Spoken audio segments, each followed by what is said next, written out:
आज दोस्तों आपके सामने मैं ब्रह्म का पुलिंदा राजीव पटेल द्वारा लिखित सम्यक प्रकाशन प्रकाशित इस किताब को आपके सामने रख रहा हूँ, जिसके दूसरे पृष्ठ पे है लेखक की कलम से।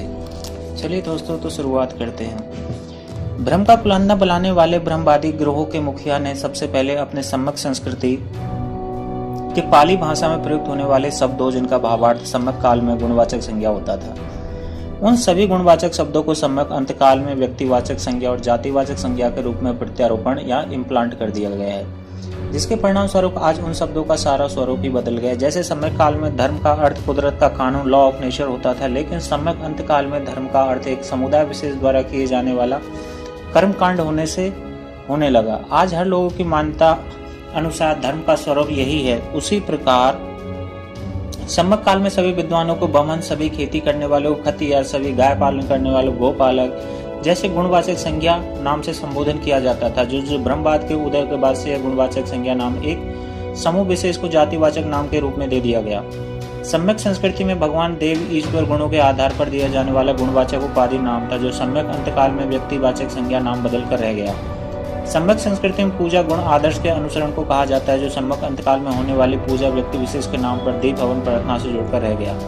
सबसे बड़ी बात यह है कि सम्यक संस्कृति की धर्मलिपि अर्थात ब्रह्मलिपि में जो वर्णमाला है, उस वर्णमाला द्वारा संस्कृत भाषा का व्याकरण, पाणिनि, संस्कृत भाषा में चाणक्य नीति, संस्कृत भाषा में कालिदास का नाटक या संस्कृत भाषा कोई श्लोक लिखा ही नहीं जा सकता। यहाँ तक कि खुद संस्कृत भी नहीं लिखा जा सकता। फिर भी ब्रह्मवंश के लेखक द्वारा ऐसे सैकड़ों जगह लिखकर ब्रह्म का पुलिंदा फैलाया गया है। जो उचित नहीं जान पड़ता है, क्योंकि धम्मलिपि की वर्णमाला में ऋषि, अह, ओ, स, सा, ईसा से पूर्व छ, त्र, ज्ञा अक्षर नहीं है। साथ में हलंत, चंद्र बिंदु, विसर्ग और र का प्रयोग संयुक्त प्रयोग नहीं है, या कहें तो इन शब्दों का आविष्कार नहीं हुआ था, जिस वजह से संस्कृत का क्रय भी नहीं लिखा जा सकता। फिर भी ऐसे भ्रम को दूर करने हेतु आज तक कोई भ्रमिक वंश का व्यक्ति मूल अभिलेख को लेकर सामने नहीं आया है, और पुरातत्व विभाग ने भी इस भ्रम को दूर करने हेतु कोई मूल अभिलेख कोई प्रदर्शित नहीं किया। इसके बाद भी कलम कसाई द्वारा बार बार ऐसा लिखकर अपना घोड़ा प्रदर्शन करना अच्छा लगता है। लेखक ने इस पुस्तक के माध्यम से इसी सब सच्चाई को दिखाने का प्रयास किया है। डॉक्टर राजीव पटेल जी। चलिए दोस्तों शुरुआत करते हैं। किताब का मुख्य पृष्ठ पहला, भारत की मूल सभ्यता और संस्कृति। भारत में मानव सभ्यता का उद्भव प्रमाणिक तौर पर पाषाण काल से मिलता है। वैसे उस सभ्यता का कोई लिखित प्रमाण नहीं है, फिर भी उस समय मानव होने का काफी प्रमाण वर्तमान समय में उपस्थित है, जिसे कोई भी अपनी आंख से देखकर मानव होने का एहसास कर सकता है।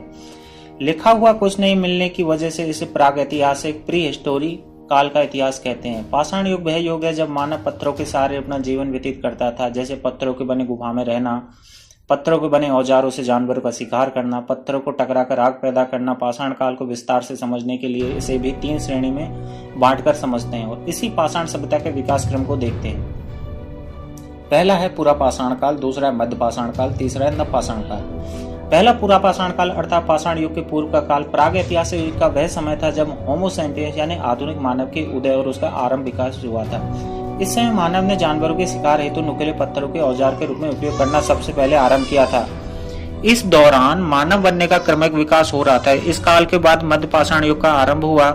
भारत में पूरा पाषाण काल के अवशेष इलाहाबाद की बेलन घाटी, वर्तमान पाकिस्तान की सोहन घाटी, तमिलनाडु के कुरनूल, कर्नाटक के हुंगी, उड़ीसा के कुलियाना, राजस्थान के डिडवाना के श्रृंगी तालाब के निकट और मध्य प्रदेश के भीमबेटका और छत्तीसगढ़ के रायगढ़ जिले के सिंगनपुर से भी मिलता है।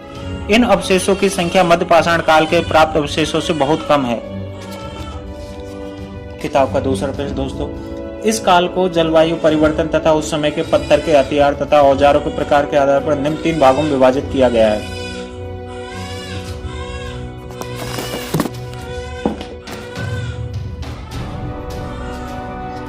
पहला है निम्न पूरा पाषाण काल, दूसरा है मध्य पूरा पाषाण काल, तीसरा है उत्तर या उच्च पूरा पाषाण काल। पहली बात करते हैं हम निम्न पूरा पाषाण काल की। इस समय मनुष्य पत्थरों से निर्मित औजार का प्रयोग करते थे, जैसे हस्त, कुठार, खंडक, विदारणी। अधिकांश पूरा पाषाण युग हिम युग से गुजरा है। निम्न पूरा पाषाण स्थल भारतीय उपमहाद्वीप के लगभग सभी क्षेत्रों से प्राप्त होते हैं, जिन्हें सोहन नदी की घाटी, सिंधु घाटी, बेलन घाटी और नर्मदा घाटी प्रमुख है। दूसरा हम बात करते हैं मध्य पूरा पाषाण काल की। मध्य पूरा पाषाण काल में शल्क उपकरणों का प्रयोग बढ़ गया था। मुख्य औजार के रूप में पत्थर की पपड़ियों से बने विभिन्न प्रकार के फलक बेधनी, छेदनी, खुरसनी मिलते हैं। पुरातत्व विभाग की बेधनियां और फलक जैसे हथियार भारी मात्रा में मिले हैं। यहाँ पर आप चित्र में देख सकते हैं पत्थर के औजार और नरकंकाल का चित्र।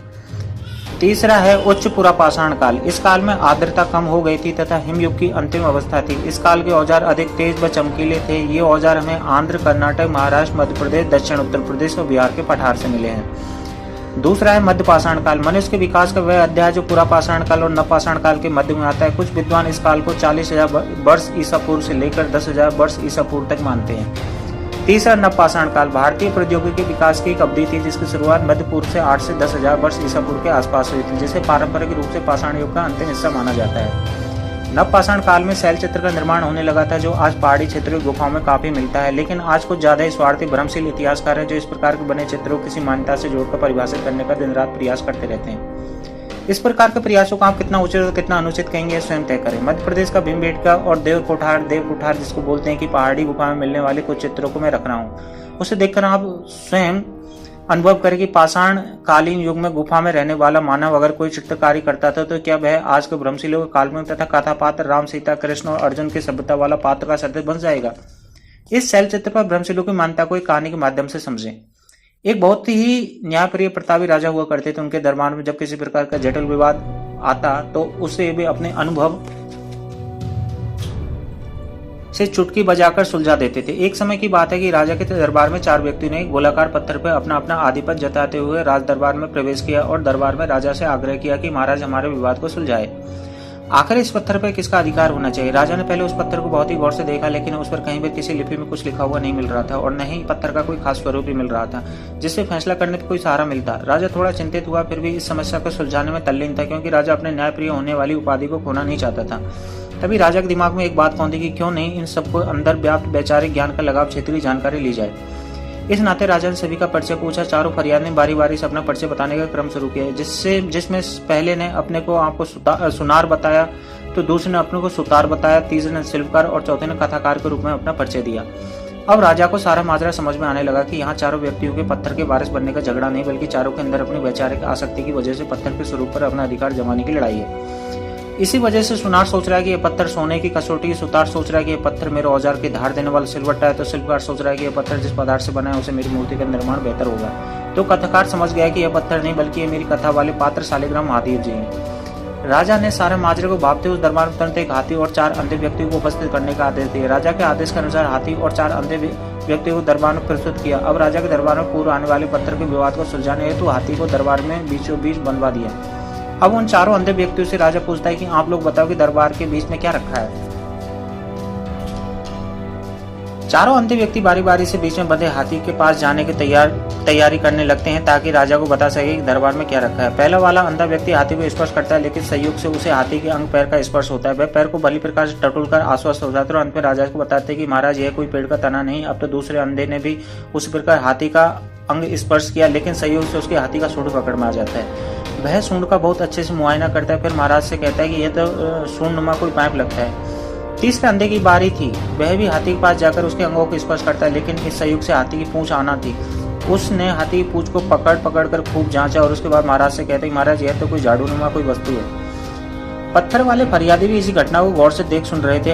अब अंत में चौथे अंधे व्यक्ति को बताना था। वह बहुत ही असमंजस में था कि मेरे पहले 3 अंधे लोग गए हैं और तीनों ने 3 प्रकार का उत्तर दिया, मेरा उत्तर क्या होगा। डरते डरते वह हाथी के पास गया और हाथी के अंगों को स्पर्श करने लगा, लेकिन संयोग से हाथी का दांत पकड़ में आ गया और उस हाथी के दांत को भली प्रकार जांचने के बाद राजा को बताया कि महाराज यह तो बहुत ही नुकीले सा कोई खूंटा लगता है।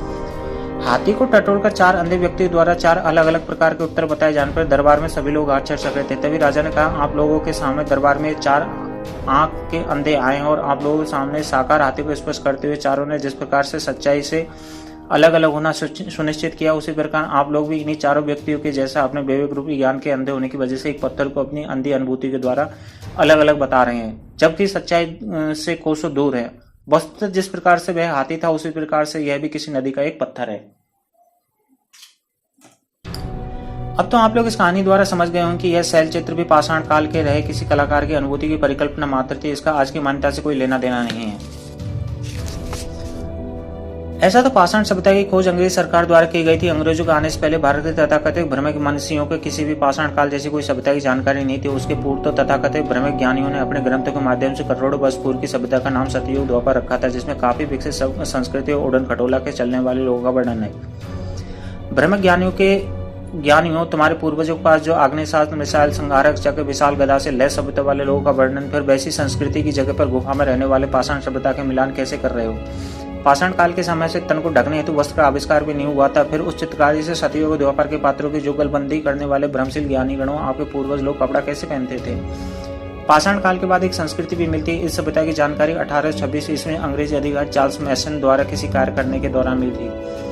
इसके बाद 1856 कनिंघम ने इस सभ्यता के बारे में सर्वेक्षण किया। इस सभ्यता के लोग सिंधु घाटी सभ्यता के नाम से जानने लगे थे। सिंधु घाटी सभ्यता की विस्तार से खुदाई 1921 में शुरू हुई। सिंधु घाटी सभ्यता का क्षेत्र बहुत ही व्यापक था। सिंधु घाटी सभ्यता के अधीन अभी तक लगभग 1100 केंद्रों की पहचान करते हुए उत्खनन का कार्य हुआ, जिसमें 1000 से ऊपर का केंद्र बिंदु वर्तमान भारत के क्षेत्र में आता है। इस सभ्यता का पूरा क्षेत्रफल संसार में अभी तक मिली सभी सभ्यताओं से बड़ा है। इसका क्षेत्र पुराने पंजाब से लेकर बलूचिस्तान, फिर आज से के पंजाब, हरियाणा, राजस्थान, गुजरात और उत्तर प्रदेश तक फैला हुआ है, जिसमें जम्मू कश्मीर का मांडा, पंजाब में रोपड़, बाड़ा, संगोल और हरियाणा का राखीगढ़ी, भीरदाना, बनावली, कुणाल, मितादली और राजस्थान का कालीमंगा, तरखंडवाला और गुजरात का लोथर, सुरकोतला, रंगपुर, रोजड़ी, मालवाड़ा, देसलपुर, धौलावीरी, प्रभास, पाटन, भगतराम के साथ साथ उत्तर प्रदेश के आलमगिरी, बड़ा गांव, अंबीखेड़ी, हुलास से काफी विकसित और नगरीय सभ्यता का साक्ष्य मिला है। इन नगरीय साक्ष्यों से व्यवस्थित ढंग से साधारण मकानों का निर्माण देखने को मिलता है, लेकिन अधिकांश मकानों की बनावट कच्चे पक्की ईंटों की मिली है। गलियों का निर्माण भी पक्की ईंटों से मिलता है, यानी कि शहर का निर्माण बिल्कुल ही कुशल कारीगर द्वारा योजनाबद्ध तरीके से किया गया होगा, जो काफी उन्नत सभ्यता संस्कृति की ओर इशारा करता है। अब बात करते हैं प्रियो हिस्टोरी यानी आदि इतिहास की। उस सभ्यता की अपनी लिपि थी, जिसका काफी साक्ष्य भी मिला है, लेकिन उस लिखावट को व्यवस्थित रूप से पूर्ण रूप में पढ़ने से सभी प्रयास अभी तक असफल रहे। इसलिए सिंधु घाटी सभ्यता का इतिहास प्री हिस्टोरी के नाम से भी जाना जाता है। फिर भी आज के भ्रमशील अनुयायी इतिहासकार उस समय के मिले चित्रों के द्वारा को द्वापर युग के त्रेता युग से जोड़ते नहीं थकते। आइए थोड़ा यहाँ भ्रमशीलों के दावों को देखा जाए। सिंधु घाटी की सभ्यता पाषाण काल की सभ्यता से मिले प्रमाणों से काफी ज्यादा विकसित सभ्यता दिखती है, जैसे कि आप लोग ऊपर भी वर्णन देख चुके हैं। सिंधु सभ्यता में लिखावट की काफी साक्ष्य मिले, लेकिन इस लिखावट को आज तक कोई नहीं पढ़ पाया। फिर भी भ्रमकों को संगठित ग्रुप पाषाण काल के मिले शैल चित्रों के जैसे यहाँ से प्राप्त सभी साक्ष्यों को अपने स्वार्थ की भ्रमिक संस्कृति, सतयुग और द्वापर के कथा वाले पात्रों से मिलाते हुए विवेचना करता रहता है। भ्रमक ग्रहों को ऐसा करने के एक ही मकसद है, आज बहुसंख्यक वर्ष से मिलने वाला आर्थिक दान, सामाजिक सम्मान, राजनीतिक पहचान जिंदा रहे, बरकरार रहे, यथावत चलता रहे या आज से भी ज्यादा ऊंची मुकाम पाए, ताकि बहुसंख्यक वर्ग और ज्यादा कमजोर बनते हुए मेरा मानसिक गुलाम बना रहे। वैसे सिंधु सभ्यता शुद्ध रूप से बौद्ध सभ्यता थी, जिसमें मिले स्तूप और साधारणतः पुरुष का विस्तार से सचित्र वर्णन में सम्यक प्रकाशन से प्रकाशित अपनी पुस्तक वैदिक युग का घालमेल में भी कर चुका है। दोस्तों, वैदिक युग का घालमेल पूरी पुस्तक में आपको मेरे यूट्यूब चैनल पे मिल जाएगी, आप जाके देख सकते हैं। लिंक आपको डिस्क्रिप्शन में मिल जाएगी, उसको आप लोग वहां देख सकते हैं। इसके अलावा भ्रमकों का कुछ और भ्रम उस समय मिले कुछ प्रमाणों का है, जिसमें आग जलाने का,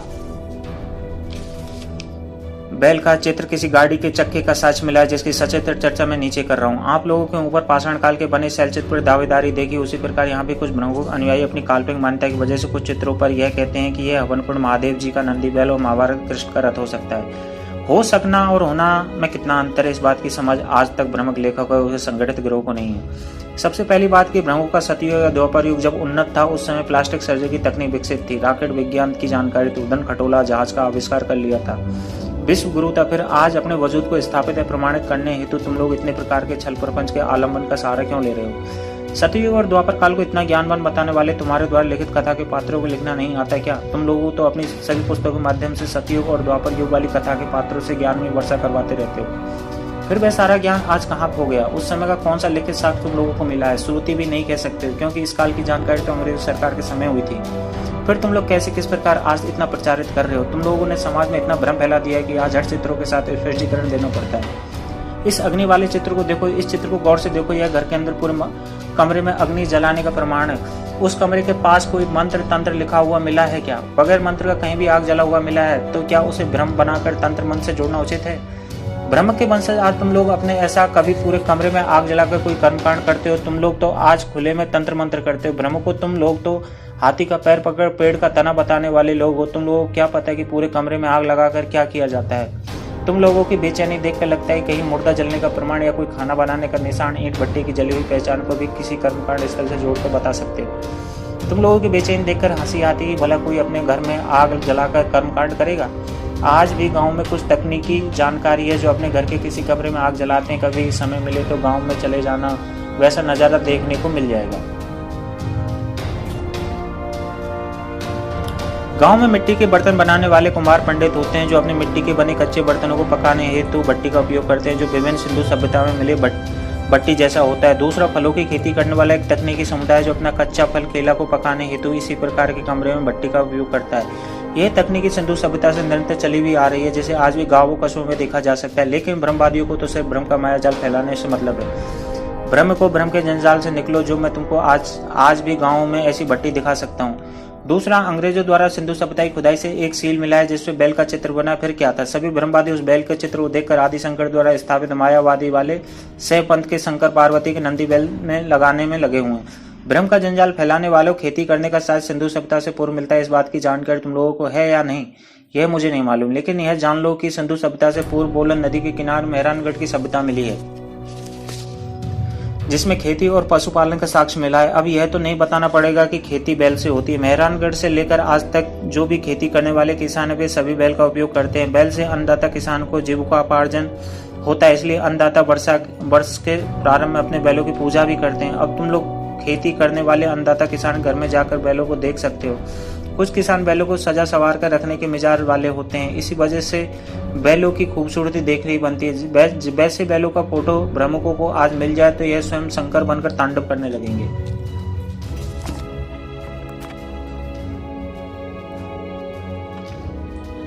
पटना के पुरातात्विक सम्मेलन बिहार संग्रहालय 2018 में कुछ ऐसे भ्रमक विद्वान मिले जो देश में घूम घूम कर सेमिनार द्वारा कहीं का भी ईंट और कहीं का रोड़ा जो जोड़ तोड़ करते हुए करोड़ों वर्ष पूर्व द्वापर एक मान्यता के रथ को भागवत उत्तर प्रदेश से प्राप्त होना साबित करने में लगे हैं। वह भी सिंधु सभ्यता काल की है। क्या सिंधु काल ही द्वापर युग है? फिर तो सिंधु सभ्यता में द्वापर युग वाले कुछ साक्ष्यों का मिलना और होना चाहिए था। क्या ब्रह्मवादी तुम्हारे रथ वाले का नगर मिलना, रथ वाली कोई मुद्रा मिली, कोई सील मोहर मिली, गीता का ज्ञान लिखित अभिलेख मिला? आखिर यह सब जानकारी तुम लोगों को कैसे हुई?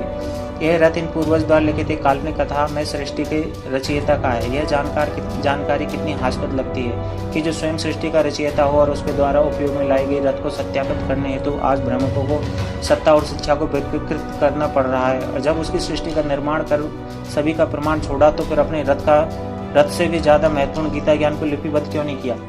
इसकी जानकारी तुम सबों को आज कैसे हो गई, यह तो बता दो। जिस पाषाण काल में मनुष्य कपड़ा बीन रहता था उसके लाखों वर्ष पूर्व तुम्हारे पूर्वज रथ से दौड़ते थे। भ्रम फैलाने की भी एक सीमा होती है, लेकिन गांजा भांग का सेवन करने वाले भाटों ने उसको ही मजाक बनाकर छोड़ दिया है। ये लोग अपने पूर्वज द्वारा लिखित कथा के पात्रों को मुख्य साक्ष्य जैसे मुद्रा, मृत भांड, अभिलेख, नगर, राज्य, देश, किसी दूसरे देश की यात्रा वृत्तांत आदि को न दिखाकर झूठ सच करते रहते हैं। अपने झूठ ज्ञान को बचाने हेतु कभी ये लोग समुद्र के अंदर मिले कोरल पत्थर को पुल बनाते हैं, तो कभी किसान द्वारा प्रयोग की लाई जाने वाली बैलगाड़ी को पहिए रथ का चक्का, तो किसी बैल को शंकर का नंदी। ये लोग अपने बनाए हुए पूर्वजों के भ्रमजाल को अपने सामने टूटते हुए देखकर एकदम से उतावले हो जाते हैं, जिस वजह से भांग गांजा के नशे में कुछ का कुछ जोड़ कर दिखाने में मस्त है। पाषाण काल और सिंधु काल के अलावा भारतीय भूभाग में 7 और संस्कृति मिली जो इस प्रकार है: कायता संस्कृति, मालवा संस्कृति, हाट संस्कृति, गैरिक मृतभंड संस्कृति, सवालदा संस्कृति, चिरान संस्कृति, जोड़वी संस्कृति।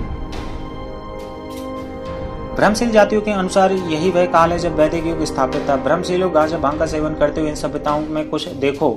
यहाँ भी किसान लोग अपनी काफी उन्नत तरीके से खेती करते थे, जिनके पास भी बैल और बैलगाड़ी होती थी। क्यों उन बैलों को नंदी से और उनकी बैलगाड़ी के चक्के को रथ से जोड़कर भ्रमशील सभ्यता को बचाना नहीं है क्या?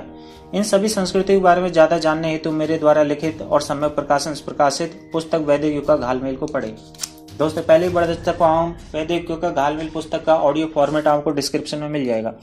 पुस्तक को पढ़ने हेतु इसलिए बोला जा रहा है कि सिंधु सभ्यता में सुस्पष्ट रूप से स्तूप मिला है, चीवरधारी बुद्ध मिले हैं, सिंधु सभ्यता की लिपि मिली है, सिंधु सभ्यता की मुद्रा मिली है, सिंधु सभ्यता की सील मिली है। फिर भ्रम फैलाने वाले विद्वान लोग इसका वर्णन नहीं करते, जो स्पष्ट रूप से पता नहीं चलता है। इसका भ्रम ज्ञान दिन रात करते हैं। स्तूप, बुद्ध की मूर्ति, लिपि, मुद्रा और सील को देखें। प्रागैतिहासिक काल या पाषाण काल में मानव जीवन का प्रारंभिक उदय हो रहा था। आप लोगों ने यहाँ देखा कि पाषाण काल के लोग व्यवस्थित मानव बनने के क्रमिक विकास में प्रयासरत थे। उस समय लिपि यानी लिखावट की बात तो भूल जाइए, समुचित भाषा को भी आविष्कार नहीं हुआ था। उस समय भाषा के नाम पर जो लोग सुर, आज की भाषा में स्वर का प्रयोग करते थे, पाषाण काल के लोग उसी स्वर द्वारा एक दूसरे संपर्क बनाते थे। जैसे सुर को भाषा के विकास क्रम में लोग आज स्वर से जानते हैं, जैसे कि ए, आ, ई, उ, ए, ओ। प्राणी जगत की सबसे पहली बोली सुर ही होता है। पाषाण काल का मानव जन्म काल के बाद का बच्चा और आज का जानवर भी इसी सुर ए, ओ का उपयोग करता है। आद्य इतिहास काल सिंधु काल में आप लोगों ने व्यवस्थित मानव जीवन वाली सभ्यता को देखा, जिस सभ्यता में स्पष्ट रूप से स्तूप, बुद्ध, गौतम बुद्ध नहीं जैसी वेशभूषा वाली मूर्तियां मिली हैं। उस समय की लिपि, मुद्रा और सील के स्वरूप से भी प्राप्त होती है। अब यह अलग बात है कि उस समय की लिपि को आज तक किसी ने नहीं पढ़ पाया है। फिर ब्रह्मवंशी समुदाय आज के आधार पर प्रचारित करता है कि आज से लाखों करोड़ों वर्ष पूर्व सतयुग 17,28,000 वर्ष इसको मानते हैं, और त्रेता युग को 12,96,000 वर्ष और द्वापर युग को 8,64,000 वर्ष पहले का मानते हैं। साथ ही उस युग में बहुत ही सुंदर मनमोहक सभ्यता और संस्कृति का जन्म भी होना निश्चित था। ऐसा वर्णन भ्रमकों के सभी ग्रंथों द्वारा किया जाता है। अब तो उस वर्णन से भी ज्यादा उनके तथाकथित विदेशी पुरातात्विक विद्वान सिंधु काल और बुद्ध काल के समय की खुदाई से मिले कुछ वस्तुओं का विश्लेषण रथ का चक्का और पुष्पक विमान से करने पर तुले हैं। ब्रह्मवंशी लोग ही ऐसे हैं, जब मौका देखते हैं तब कुछ और गपोट कथाएं उसके पात्र को प्रत्यारोपित करते हुए ब्रह्म का पुलिंदा बनाने में लगते हैं। यह भी नहीं सोचते कि जिस पात्र का या उसे जुड़े हुए चक्के या पुष्पक विमान को प्रत्यारोपित यानी इम्प्लांट कर रहा है, उसके बारे में मेरे ब्रह्मवंशी पूर्वज कुछ दूसरा ही समय निर्धारित करके गए हैं। अब बात करेंगे हम हिस्टोरिकल पीरियड, ऐतिहासिक काल की। इसके बाद ऐतिहासिक काल का समय आता है। यह समय काफी महत्वपूर्ण है, क्योंकि इस समय के बाद से जितने भी शासक वर्ग और विद्वान वर्ग हुए, उन सभी लोगों ने अपनी अपनी जानकारी कुछ न कुछ लेखन शुरू किया था, और आज वह लेखन की लिपि और भाषा पठनीय है। इसी का परिणाम कि आज जमीन की कहीं भी खुदाई होती है तो पूर्व काल का लिखित अभिलेख प्राप्त होता है, जिसके परिणाम स्वरूप भी हम लोग उन सम्राटों या उस समय के विद्वानों के बारे में जानकारी प्राप्त करते हैं। या कहें कि इसके बाद उस समय कई विदेशी यात्री भी भारतीय भूभाग पर यात्रा करने आए थे, जिन्हें अपनी यात्रा के दौरान जो भी देखा उन सभी को अपना यात्रा वृत्तांत द्वारा कलमबद्ध किया। आज इन माध्यमों के द्वारा ऐतिहासिक काल के स्पष्ट और प्रमाणिक जानकारी मिलती है। ऐतिहासिक काल से पूर्व आद्य इतिहास, प्रोटो हिस्ट्री काल और प्राग ऐतिहासिक काल, प्री हिस्टोरिक काल में मिले प्रमाणों को देखकर आप लोग समझ गए होंगे कि धूर्त और स्वार्थी लोग अपने अंधे और स्वार्थी विवेक द्वारा कैसे लोगों में भ्रम फैलाते हुए भ्रम का पुलिंदा बनाने का कार्य कर रहे हैं। इस वजह से ऐतिहासिक काल में मिले लिखित साक्ष्यों को बहुत ही गौर से आकलन करने का समय आ गया है। क्यों? क्योंकि इस समय जो लिखित साक्ष्य उपलब्ध हुए पठनीय है। अब आपको देखना है कौन कौन से व्यक्ति द्वारा क्या क्या लिखित साक्ष्य मिला है और किस व्यक्ति के नाम से भ्रम का पुलिंदा बनाकर लोगों को दिग्भ्रमित किया जा रहा है। आज के भ्रमशीलों द्वारा ऐतिहासिक काल में बहुत कुछ काल्पनिक पात्रों को पैदा करते हुए भ्रम का पुलिंदा बनाया गया, जिनका अभी तक कोई साक्ष्य नहीं मिला। लेकिन भ्रमशीलों के पास सत्ता का भरपूर सहयोग प्राप्त है। इस वजह से वैसे सभी पात्रों को आज शैक्षणिक पुस्तकों के माध्यम से समाज में स्थापित किया जा रहा है। अब समय आ गया है कि लोग इन सब बातों पर तर्कशील बनते हुए केंद्रित हो और इन शब्दों पर गहन छानबीन करते हुए भ्रमशील लोग से पूछे। अगर आप ऐसा नहीं करते हैं तो भ्रमशील प्रजाति के लोग सभी को मूर्ख बनाते हुए मानसिक शोषण करते रहेंगे, और जब आपका मानसिक शोषण करेंगे तो उनका भला ही निश्चित होगा। इस वजह से आज सबसे ज्यादा जरूरी हो गया है कि उत्खनन द्वारा भ्रमशील के पास कौन सा साक्ष्य और कौन सा साक्ष्य नहीं है। मूल भारतीय संस्कृति की पहचान वाले कौन से साक्ष्य हैं और कौन से साक्ष्य नहीं। इस साक्ष्य वाले मूल मंत्र को सभी जागरूक मित्र कसकर पकड़े रहें और भ्रमशील समुदाय से सिर्फ इसी मुद्दे पर बात करें, क्योंकि भ्रमशील समुदाय के पास कोई साक्ष्य नहीं होता है, फिर भी वह हवा में गैस बनाकर धुआं का बादल खड़ा कर देता है, और जब उसे कोई छोटा सा तिल जैसा साक्ष्य मिल जाता है तो यह चिल्ला चिल्ला कर उसे तिल को ताड़ के पेड़ से भी बहुत बड़ा दरख्त बना देता है। भारत में पाषाण काल मानव जीवन की शुरुआती बात कर रहे हैं दोस्तों हम। सिंधु काल मानव जीवन की भविष्य सभ्यता, जिसमें स्पष्ट रूप से लिपि, स्तूप और बुद्ध के स्वरूप का प्राप्त होना के बाद मौर्य काल और गुप्त काल की संस्कृति में साक्ष्यों का जखीरा भरा पड़ा है। फिर भी भ्रमशील लोग उन सभी साक्ष्यों को खीरा के जैसा आम बना देते हैं और मौर्य काल एवं गुप्त काल में प्रयुक्त शब्दों को अपहृत करके अपने को खास बना लेते हैं। इन सारी बातों को आप लोग पुरातात्विक संग्रहालय में जाकर देखकर अच्छे से समझ सकते हैं। आइए इन बातों को समझने के लिए हम लोग ऐतिहासिक काल के दो भागों में बांटकर देखेंगे। पहला ईसवी सन से लेकर ईसा पूर्व 600 वर्ष तक और दूसरा ईसवी सन से लेकर 850 ईस्वी तक। बात करेंगे ऐतिहासिक काल। ईसवी सन से लेकर ईसा पूर्व 600 वर्ष तक। ईसा पूर्व 600 वर्ष के बाद से लेकर ईसवी सन तक जितने भी शासक हुए उन सभी ने अपने साथ अपने समय की प्रमुख घटनाओं या अपने काल के प्रमुख व्यक्ति के बारे में उस समय की लिपि और लेखन वस्तु पर अंकित जरूर करवाया, जिसे आज कोई भी देख सकता है। प्राप्त उन सभी लिखित साक्ष्यों को देखकर भी आज दावे के साथ कहा जा सकता है कि उस समय में कोई जाति या वर्ण व्यवस्था नहीं थी। फिर आज के भ्रमशील समाज या भ्रमशील लेखकों द्वारा उस समय जाति वर्ण होने की अफवाह फैलाते हुए भ्रम का पुलिंदा बनाया जाता है। ईसवी सन से पूर्व के किसी भी शासक ने अपने आप को किसी जाति वर्ण में बांधकर नहीं लिखा है, यानी कि उस समय जाति वर्ण का जन्म नहीं हुआ था। दूसरा, उस समय शासक वर्ग के अलावा विद्वान वर्ग का साक्ष्य भी मिलता है, जिसमें एक नाम तो विश्वविख्यात मार्गदाता भगवान बुद्ध का है, जिसमें सब लोग जानते हैं, तथा जिनका किसी जाति वर्ण से कोई संबंध नहीं था। भ्रम फैलाने हेतु भ्रमिक समाज और उसके लेखकों द्वारा उन्हें भी क्षत्रिय वर्ण का बना दिया गया है, जो सर्वदा अनुचित है, क्योंकि उसके दो कारण है। पहला कारण यह है कि उस समय की भाषा लिपि में छ और त्र अक्षर नहीं थे, और दूसरा कारण उस समय के समाज में वर्ण नहीं थे। जाति और वर्ण की जगह पर उस समय कुल या वंश की परंपरा जरूर थी। यह कुल वंश की परंपरा भी उस समय सभी लोगों हेतु नहीं थी।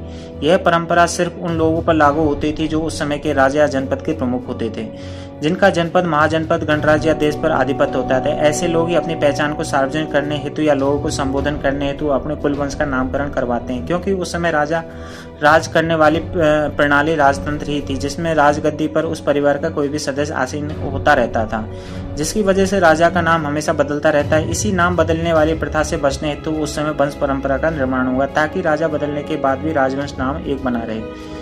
इसी वजह से उस समय राजा का नाम बदलने के बाद भी वंश का नाम नहीं बदलता। राजा के अलावा अन्य कोई व्यक्ति कितना ही प्रभावशाली क्यों न हो बन जाए, लेकिन वैसे लोगों का कोई कुलवंश का नामकरण नहीं मिलता, या कहें तो वैसे लोगों का कुलवंश का नामकरण नहीं होता था। जैसे मखली, घोषाल, निगंठ, नाथपुत्र, पूरण कश्यप, अजित, केस कामली, पखुत, कच्चान, संजय, बिलट्ठी पुत्र, आलार कालम, मोगलायन, सातीपुत्र, महाकश्यप, कात्यायन, उपाली आदि। फिर भी उस समय कुलवंश का नामकरण तरल था, तात्कालिक या क्षणिक या अस्थायी था। जब तक शासन के परिवार का स्थान राजा या किसी जनपद के प्रमुख के पद पर आसीन है, तब वह उस शासक की पहचान वंश से होगी। जैसे कि शासक उस पद या उस स्थान से हटे, उसके वंश नाम की पहचान खत्म। यह भी सम्यक संस्कृति की समानता वाली व्यवस्था। लेकिन यह जो आज तरल से ठोस हो गया, वर्णागत हो गया, जिस वजह से सदियों पूर्व राजतंत्र में राजा रहने वाले के वंशज राजतंत्र खत्म होने के बाद भी आज लोकतंत्र में राजा या राजपूत नाम से अपने आप को बांधे हुए, भले उसका वंश आज किसी भी कोठी में हो या किसी होटल में दरबान का काम क्यों नहीं कर रहे हो, या किसी के यहाँ ड्राइवरी कार्य क्यों नहीं कर रहे हो, फिर भी वह आज अपने को राजपूत वंश का ही समझता है। उसी प्रकार जिसका वंश सदी पूर्व कभी विद्वान था या नहीं था, यह बात की बात है, लेकिन आज उनके वंशज तोता के ज्ञान पर आश्रित होकर अपना पेट पालते हुए भी अपने को आज बड़े ही घमंड से विद्वान ब्राह्मण कहते नहीं थकते। उस समय जाति वर्ण का उदय नहीं हुआ था। यह तो आज सब भाट मंगेरा द्वारा फैलाया हुआ भ्रम का पुलिंदा मात्र है। गौतम बुद्ध का काल। भगवान गौतम बुद्ध के अलावा उस समय कई और विद्वान थे। उन विद्वानों को पाली भाषा में ब्राह्मण से संबोधित किया जाता था, जिनकी चर्चा सम्राट अशोक के चतुर्थ अभिलेख के माध्यम से की गई है कि धर्म की नीति के द्वारा अनैतिकता और बमन समन के प्रति निरादर की प्रवृत्ति, हिंसा आदि को रोका जाए। दोस्तों, बमन समन को पाली भाषा में जो चीज लिखी जाती है वो आपके सामने मैं इस चित्र के माध्यम से मैं रख रहा हूँ। यहाँ बमन और समन से दो समूह संबोधित हो रहे हैं। पहला बमन जो मेगस्थनीज के अनुसार उस समय का विद्वान वर्ग था, ऐसे लोग काफी विद्वान और ज्ञानी होते थे। वहीं दूसरा समणा से उस समय के वैसे लोग जो भगवान गौतम बुद्ध द्वारा बताए गए मार्गों पर चलकर अपने अंदर के विकारों का समन करते थे, यानी राग द्वेष को निकालकर भिक्षु का जीवन जीते थे। ऐसे सम्यक संस्कृति के समय दोनों लोग भगवान गौतम बुद्ध के अनुयायी होते थे। उस समय के जिन व्यक्तियों का ब्राह्मण वर्ग या विद्वान वर्ग होने का साक्ष्य मिला है, उसके नामों को लिख रहा हूं। मखली, गोसाल, निगंठ, नाथपुत्र, पूरण कश्यप, अजित, केस काम्बली, पखूत, कच्चान, संजय बेठल्लीपुत्र, आलार कालम जैसे अनेक विद्वान ब्राह्मण हुए थे, जिनमें से कई लोग समाज का मार्गदर्शन करते थे तो कई लोग राजा के दरबार में आमात्य का काम भी करते थे। लेकिन इन सभी लोगों ने कभी भी अपने आप को किसी जाति वर्ण से बांधकर नहीं लिखा है। ऐसे साक्ष्यों से आज यह स्पष्ट हो जाता है कि ईस्वी सन से पूर्व जाति वर्ण नाम की किसी व्यवस्था का जन्म नहीं हुआ था। यह सिर्फ ब्रह्मवादियों द्वारा पुस्तकों के माध्यम से या गप्पों के माध्यम से भ्रम का पुलिंदा मात्र है। आज लोगों की जानकारी में कितनी विडंबना दिखती है। जिस व्यक्ति यानी सम्राट अशोक ने अपने कार्यकाल की पूर्व वाली जानकारी को और वर्तमान में अपने द्वारा की गई जनहित की सारी जानकारी के साथ साथ अपने संज्ञान से में आई सारी जानकारी को हीरे की तरह दूर से चमकता हुआ जमीन के ऊपर स्तंभ लेख, पहाड़ के अंदर गुफा लेख और चौक चौराहे पर शिलालेख के सहारे लिखकर लोगों को जानकारी दी थी, जो आज भी वैसे ही स्वरूप में स्थापित है, जिसको कोई भी देख सकता है। लेकिन उन सभी अभिलेखों में लिखित जानकारी को यहाँ के तथाकथित विद्वान ब्रह्मवासियों की विद्वता के कारण पठन नहीं हो पाया था। उसकी जानकारी यूरोपीय विद्वानों के माध्यम से 18वीं शताब्दी के बाद भारतीय जनमानस को मालूम हुई थी। लेकिन जिस व्यक्ति ने कभी जन्म लिया या नहीं लिया, जनमानस से जुड़ा कोई कार्य किया या नहीं किया, पुरातात्विक रूप से साक्ष्य नहीं मिला, उसकी जानकारी ब्रह्मवंशी धूत लेखकों द्वारा हजारों वर्ष पूर्व यानी पाषाण सभ्यता से पूर्व की संस्कृति में ऐसा ही हुआ था, ये दावे के साथ कैसे लिखी और बताई जा सकती है। इसे तथाकथित विद्वानों को मूर्खता कहें या भ्रम का पुलिंदा, यह आप लोग ही तय करेंगे। सम्राट अशोक ने अपना शिलालेख का लेखन करते समय उसकी स्पष्ट तौर पर अपना नाम अशोक लिखा था। फिर इस तथाकथित ब्रह्मवंशी विद्वानों को ऐसा महान शासक के नाम की जानकारी नहीं हो पाई। सम्राट अशोक अपने कार्यकाल में विद्वान आजीविक संप्रदाय की चर्चा करते हुए गुफा दान अभिलेख लिखते हैं, लेकिन अपने घर में किसी अज्ञात मूढ़ ब्रह्मवंशी चाणक्य का होना नहीं लिखे हैं। इसको ब्रह्मवंशी की नादानी कहा जाए या ब्रह्मवंशी की धूर्तता, किसी पात्र का प्रत्यारोपण, यह बात आज सबको मालूम कि कोई व्यक्ति या शासक जब किसी दूसरे के बारे में लिख सकता है तो अपने घर परिवार की मौजूद विशिष्ट लोगों की भी जानकारी जरूर लिखेगा। जैसे अंग्रेजों ने भारत में अपना वर्तमान इतिहास लिखा, तो क्या अंग्रेजों ने भारत का पूर्व में बेहतर या बदतर बीता हुआ कल का इतिहास नहीं लिखा? अगर अंग्रेज विद्वान वह इतिहास नहीं लिखते तो आज सभी लोग ब्रह्मवंश द्वारा लिखित गपोड़ इतिहास सतयुग द्वापर त्रेता के साथ साथ ब्राह्मण क्षत्रिय का बखिया बखान इतिहास पढ़ते रहते, जो सिर्फ भ्रम का पुलिंदा मात्र है। अभी तक आप लोग ब्रह्मवंशी द्वारा किसी चित्रों का या कभी खुदाई से मिले कुछ आकार को लेकर काल्पनिक तारतम्य बैठाने का प्रयास देख रहे हैं, लेकिन अब भ्रमकों का जो प्रयास देखेंगे उसे थोड़ी देर बाद आप भी सोचने को मजबूर हो जाएंगे कि यह कैसे हो सकता है। भ्रमों की मान्यता है कि वेद, रामायण, गीता, महाभारत, उपनिषद और पुराण जैसे सभी श्रुति स्मृति ग्रंथों का लेखन या वाचन लाखों करोड़ों वर्ष पूर्व हो गया था, लेकिन उन सभी ग्रंथों के अंदर लिखी गई या बोली गई संस्कृत भाषा के वाक्यों की शुद्धिकरण हेतु व्याकरण का निर्माण नहीं हुआ था। फिर तो उस संस्कृत से काफी अशुद्धि रही होगी। आखिर भ्रमकों का सारा खेल कल्पना से तो चलता है। किसी भी लिपि का या सिर्फ भाषा के निर्माण से पहले उसकी वर्णमाला का बनना निश्चित होता है और साथ में उसके बाद उसकी व्याकरण भी महत्वपूर्ण होती है। जैसे ज्ञात ऐतिहासिक काल की पहली लिपि दम्भ लिपि और प्राकृत पाली भाषा के नाम से साक्ष्यों में दर्ज है। कोई अपनी अंधभक्ति की वजह से बिना साक्ष्य का कुतर्क करता रहे वह अलग बात है, लेकिन जिसको कुछ पुरातात्विक साक्ष्य ज्ञान है वैसे सभी लोग आज दम्भ लिपि और प्राकृतिक पाली भाषा को ही प्रथम ज्ञात भाषा लिपि का दर्जा देते हैं। जब तक भाषा नहीं बनेगी तब तक उसका व्याकरण बनने का सवाल ही नहीं बनता। जैसे भगवान बुद्ध ईसा से 563 वर्ष पूर्व जन्म लेने के बाद से ज्ञान प्राप्ति और महापरिनिर्वाण प्राप्त लोगों के बीच में ज्ञान बांटते रहे। भगवान बुद्ध द्वारा लोगों को जो ज्ञान दिया गया उसकी भाषा पाली थी। इस वजह से उस समय पाली भाषा का विकास हुआ। अब जब पाली भाषा बनी तो इसके साथ ही पाली भाषा के अंदर अशुद्धि नहीं आई।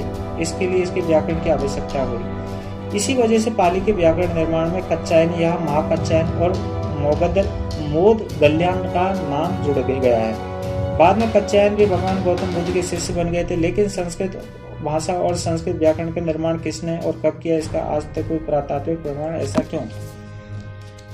साथ ही संस्कृत भाषा का उपयोग कहाँ और किस शासक या किस शिक्षण संस्थान में किया जाता था इसकी भी आज तक कोई जानकारी नहीं है, ऐसा क्यों?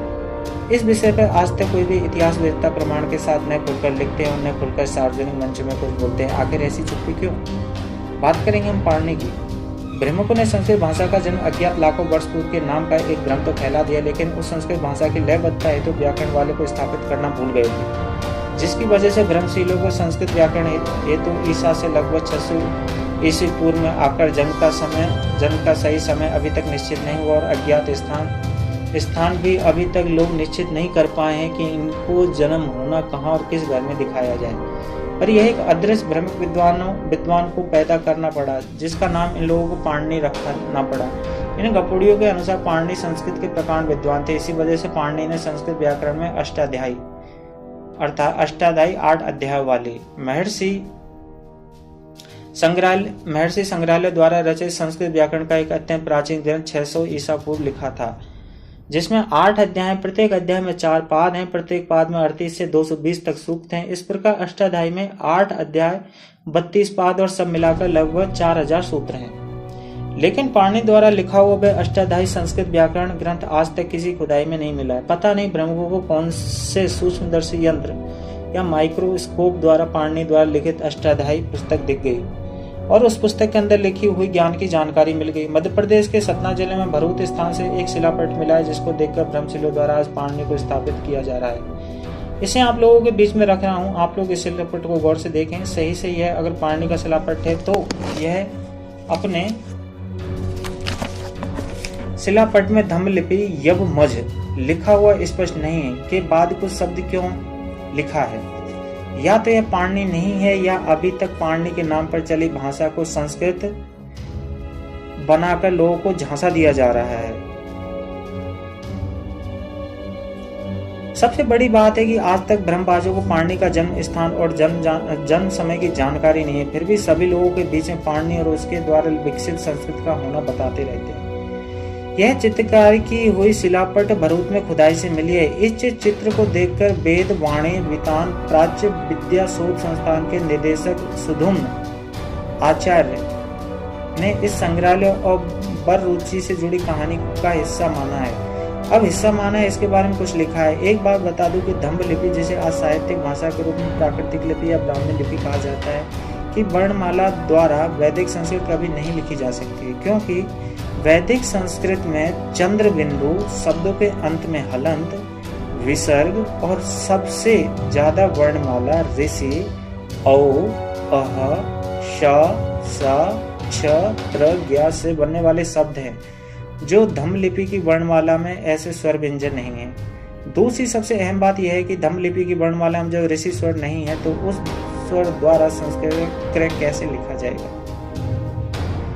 नीचे धम्म लिपि लिखा हुआ पूरा अभिलेख रख रहा हूँ। इसको देखकर कोई बताए कि चंद्र बिंदु, हलंत, विसर्ग और ऋषि का उपयोग कहाँ हुआ है। साथ ही बहुत ही जबरदस्त भ्रम का पुलिंदा बनाया गया। आप समझ रहे हैं ना, धम्म लिपि की वर्णमाला द्वारा कभी भी वैदिक भाषा या पुराण की भाषा संस्कृत का लेखन या वाचन नहीं हो सकता है। भ्रमशीलों, तीसरी एक और बात की जानकारी दे दो। पाणिनि ने संस्कृत व्याकरण की पुस्तक लिखी, सही से लिखी थी या तुम लोग अभी तक सभी लोगों को भ्रमित कर रहे हो। चलो मानो कि पाणिनि ने सही में पुस्तक लिखी, लेकिन वह पुस्तक आज कहाँ है?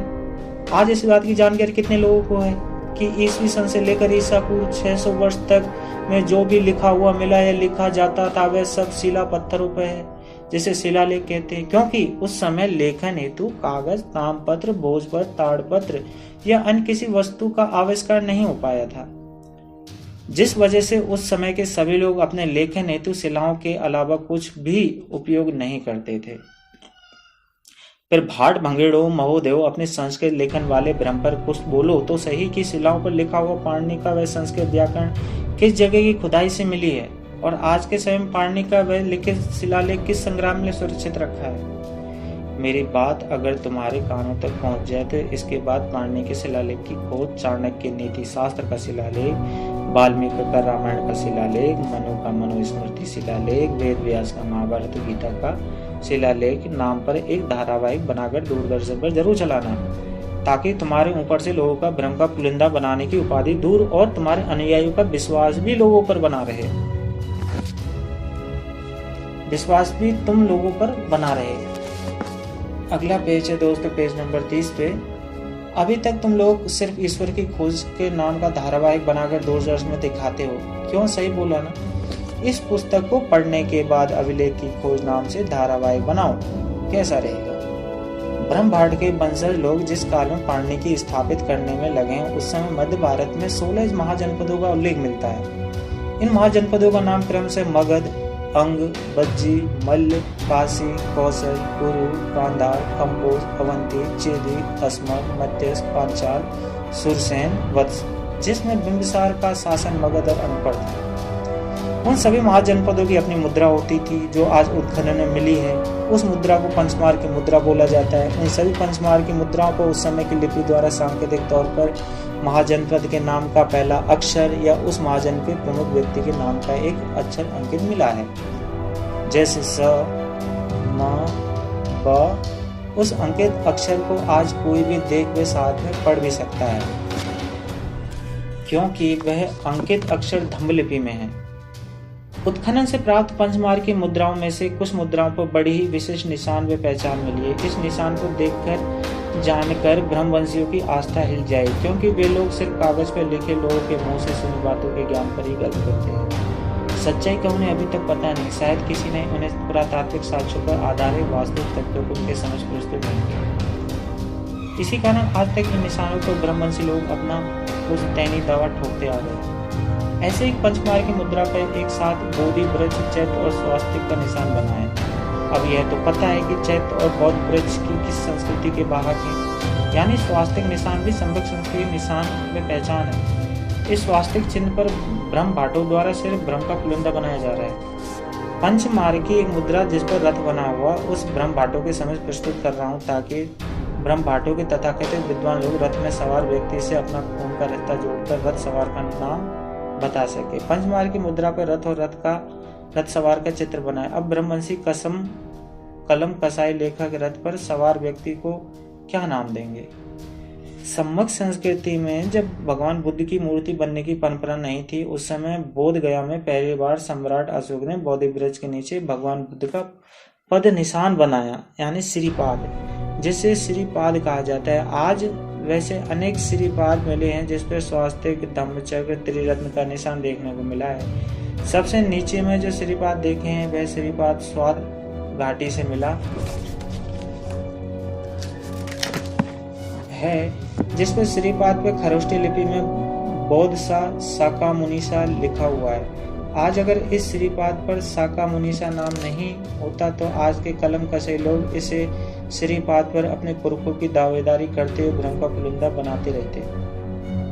भाटों की ब्रह्मलीला भी अजब है। पाणिनि के नाम पर वासुदेव शरण अग्रवाल, प्राध्यापक काशी विश्वविद्यालय, ने 1954 ईस्वी में पाणिनि कालीन भारतवर्ष के नाम से एक पुस्तक लिखी, जिसमें अध्याय 3 सामाजिक जीवन पर उस सामाजिक जीवन परिच्छेद एक वर्ण और जाति पर लिखा गया, जिसमें अग्रवाल लिखते हैं कि पाणिनि कालीन समाज की मूल भित्ति वर्ण और आसनों की व्यवस्था थी। ब्राह्मण, क्षत्रिय, वैश्य, शूद्र 4 वर्णों का उल्लेख अष्टाध्यायी में भी हुआ है। आखिर ये सब पाणिनि ने कहाँ लिखा और ये सब विद्वान कहाँ से पढ़ लिए? क्या किसी ने ईसाकोल मिले किसी अभिलेख में वर्ण जाति का वर्णन देखा है? सम्राट हरिवंश के बाद सम्राट नागवंश, सम्राट नंदवंश, सम्राट मौर्य वंश का शासन आता है। मौर्य वंश के संस्थापक में महान चंद्रगुप्त का नाम बड़े ही आदर के साथ लिया जाता है, क्योंकि इनकी वीरता के आगे देशी विदेशी सूरमे भोपाली पानी पीते थे। इस देश के इतिहास में यह भूतों व भविष्यवाणी वाली घटना है। अभी तक आपने अपने देश के अंदर किताबों पढ़ने के ऐसी कागजी सूरमा भोपाली गीदड़ साहब शेर शासक को पढ़े होंगे, लेकिन किसी ने भी विश्व विजेता को पराजित नहीं किया। उल्टे उन्हें इन्हीं कागजी सूरमा भोपालियों को समय समय पर लंगड़ा लूला या वालिया लुटेरे से हार का मुंह देखना पड़ता था। किताबों में कोई कितना भी गाल बजाते हुए अपना बखान कर दे, लेकिन सच्चाई को छिपा नहीं सकता। आज देश के अंदर वीरता पर 2 प्रकार की जानकारी प्रचारित है। जैसे पहली जानकारी भीम की लाठी या 400 किलो का कवच कुंडल बोलकर बहादुरी का बखान किया जाता है, तो वहीं दूसरी वीरता की जानकारी चंद्रगुप्त मौर्य की वीरता की दी जाती है।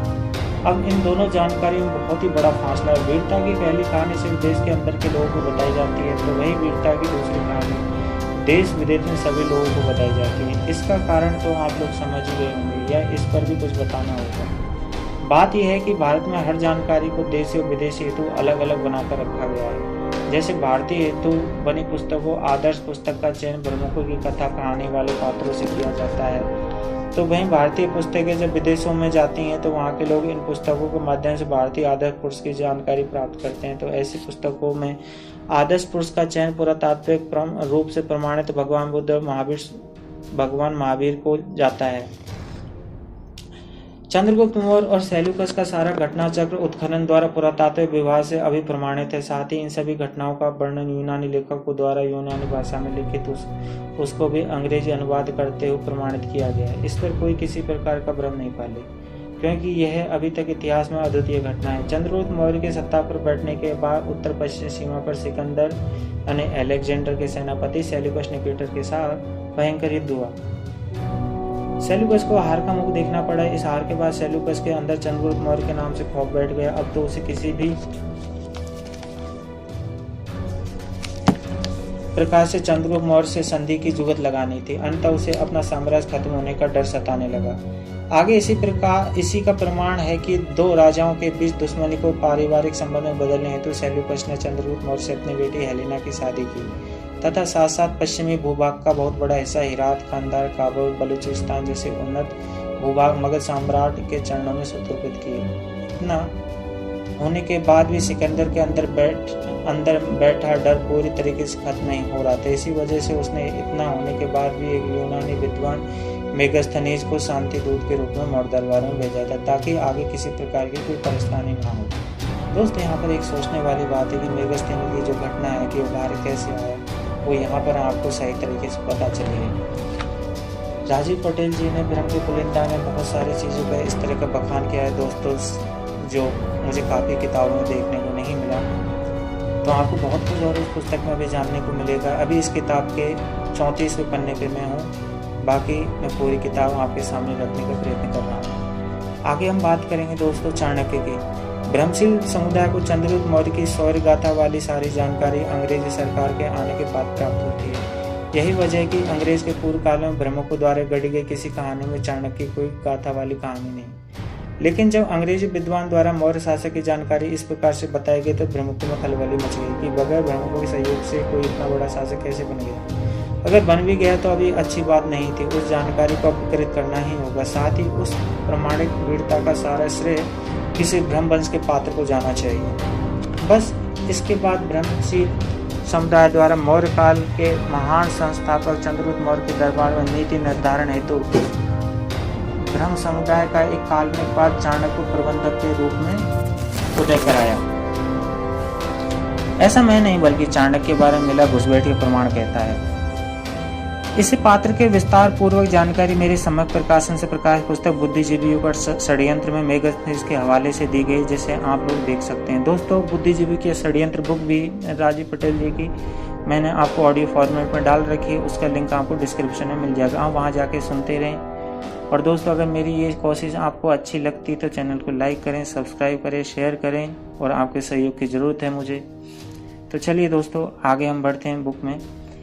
ऐसे ब्रह्मशीलों की यह पुरानी आदत रही कि उनके समुदाय की 8वीं शताब्दी से पूर्व जो भी गपोड़ प्रसिद्धि है वह सब घुसपैठ पर ही निर्मित है। दूसरे राजपूत और मुगल काल के दरबार में रहे ब्रह्मभाट दरबारी की प्रसिद्धि जग जाहिर है। इसमें भी ब्रह्मकों की सबसे बड़े विश्व विख्यात गुणवत्ता अकबर के दरबार में रहे नवरत्नों में बीरबल, टोडरमल और उसके परम मित्र तुलसीदास के बारे में जग जाहिर है। प्रमाणिक तौर पर 8वीं-9वीं शताब्दी से पूर्व भारत में जब किसी जाति का उदय ही नहीं हुआ था तो ब्रह्मकों का जन्म भी होने का सवाल ही नहीं। इसी सच्चाई को जुटलाने हेतु ब्रह्मक समुदाय अपने काल्पनिक पूर्वजों को समय समय पर 8वीं शताब्दी से पूर्व में जाकर पुस्तकों के माध्यम से पैदा करते रहते हैं। ऐसा भ्रम फैलाने से ब्रह्मशील समुदाय को एक साथ दो बातों का लाभ होता है। पहला लाभ तो यह होता है कि 8वीं-9वीं शताब्दी के बाद जन्म लेने वाले ब्रह्मक समुदाय के जाति वर्ण का शाखा संबंधी पूर्व की समग्र संस्कृति में जाकर प्रत्यारोपित हो जाता है। और ब्रह्मक को दूसरा लाभ यह होता है कि समग्र संस्कृति में मौर्य वंश के जैसे अन्य बलशाली सम्राटों के पल्लू में छुपकर यह समुदाय अपनी झूठी गुणवत्ता को दिखा देता है, जबकि दोनों तथ्य तर्क संगत नहीं है। इसी तर्क की कसौटी पर इन जाल फवेरों को कोई भी कसेगा तो दूरतों द्वारा निर्मित ब्रह्म का पुलिंदा आसानी से दिख जाएगा। चाणक्य पर निर्मित ब्रह्म का पुलिंदा को देखे।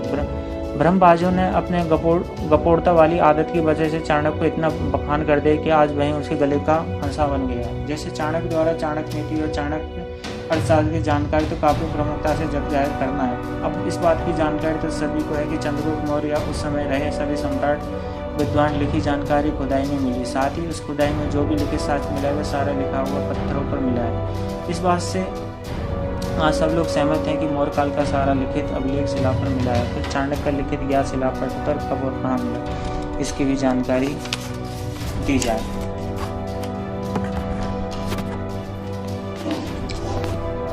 फिर भी सभी लोगों के बीच में पाणिनि और उसके द्वारा विकसित संस्कृत का होना बताते रहते हैं। यह चित्रकारी की हुई शिलापट भरूच में खुदाई से मिली। इस चित्र को देखकर वेद प्राणी वेदांत प्राच्य विद्या शोध संस्थान के निदेशक सुधुन आचार्य ने संग्रहालय और बर रुचि से जुड़ी कहानी का हिस्सा माना है। अब कैसे हिस्सा माना है, इसके बारे में कुछ लिखा है। एक बात और बता दूं कि धम्म लिपि, जिसे आज साहित्यिक भाषा के रूप में प्राकृतिक लिपि या ब्राह्मी लिपि कहा जाता है, कि वर्णमाला द्वारा वैदिक संस्कृति कभी नहीं लिखी जा सकती, क्योंकि वैदिक संस्कृत में चंद्र बिंदु शब्दों के अंत में हलंत विसर्ग और सबसे ज्यादा वर्णमाला में ऋषि अ अह स सा क्षत्रज्ञ में से बनने वाले शब्द जो धम्म लिपि की वर्णमाला में ऐसे स्वर व्यंजन नहीं है।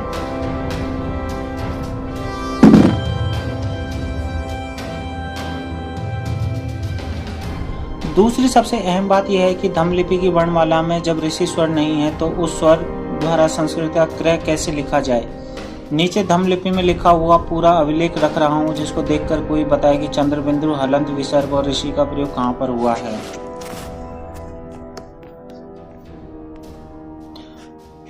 दूसरी सबसे अहम बात यह है कि धम्म लिपि की वर्णमाला में ऋषि स्वर नहीं है तो उस स्वर द्वारा संस्कृत का क्रय कैसे लिखा जाए।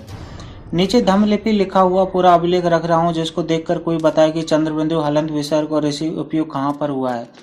साथ ही बहुत ही जबरदस्त भ्रम का पुलिंदा बनाया गया। आप समझ रहे हैं ना, धम्म लिपि की वर्णमाला द्वारा कभी भी वैदिक भाषा या पुराण की भाषा, संस्कृत या लेखन या वाचन नहीं हो सकता। भ्रमशीलो तीसरी एक और बात की जानकारी दे दो। पाणिनि ने संस्कृत व्याकरण की पुस्तक लिखी, सही में लिखी थी या तुम लोग अभी तक सभी लोगों को भ्रमित कर रहे हो। चलो मानो कि पाणिनि ने सही पुस्तक में लिखी, लेकिन पुस्तक आज कहाँ है। आज इस बात की जानकारी कितने लोगों को है। ईसवी सन से लेकर ईसा पूर्व 600 ईस्वी तक में जो लिखा हुआ मिला या लिखा जाता है वह सभी शिला पत्थर पर लिखा है। शिलालेख कहते हैं क्योंकि उस समय लेखन हेतु कागज, ताम्रपत्र, भोजपत्र, ताड़पत्र या अन्य किसी वस्तु का आविष्कार नहीं हो पाया, जिस वस्तु से उस समय सभी लोग अपने लेखन हेतु शिलाओं के अलावा कुछ भी उपयोग नहीं करते थे। फिर भाट भंगोड़े महोदय अपनी संस्कृत लेखन भ्रम पर कुछ बोलो तो सही की शिलाओं पर लिखा हुआ पाणिनि का वह संस्कृत व्याकरण किस जगह की खुदाई से मिली है और आज समय में पाणिनि का वह लिखित शिलालेख किस संग्रहालय में सुरक्षित रखा है। मेरी बात अगर तुम्हारे कानों तक पहुंच जाए तो उसके बाद पाणिनि की शिलालेखों की खोज, चाणक्य की नीति शास्त्र शिलालेख, वाल्मीकि का रामायण शिलालेख, मनु का मनुस्मृति शिलालेख, वेदव्यास का महाभारत और गीता का शिलालेख खोज नाम पर धारावाहिक बनाकर दूरदर्शन पर जरूर चलाना चाहिए, ताकि तुम्हारे ऊपर सभी लोगों का भ्रम का पुलिंदा बनाने की उपाधि दूर हो और तुम्हारे अनुयायियों का विश्वास तुम पर लोगों पर बना रहे।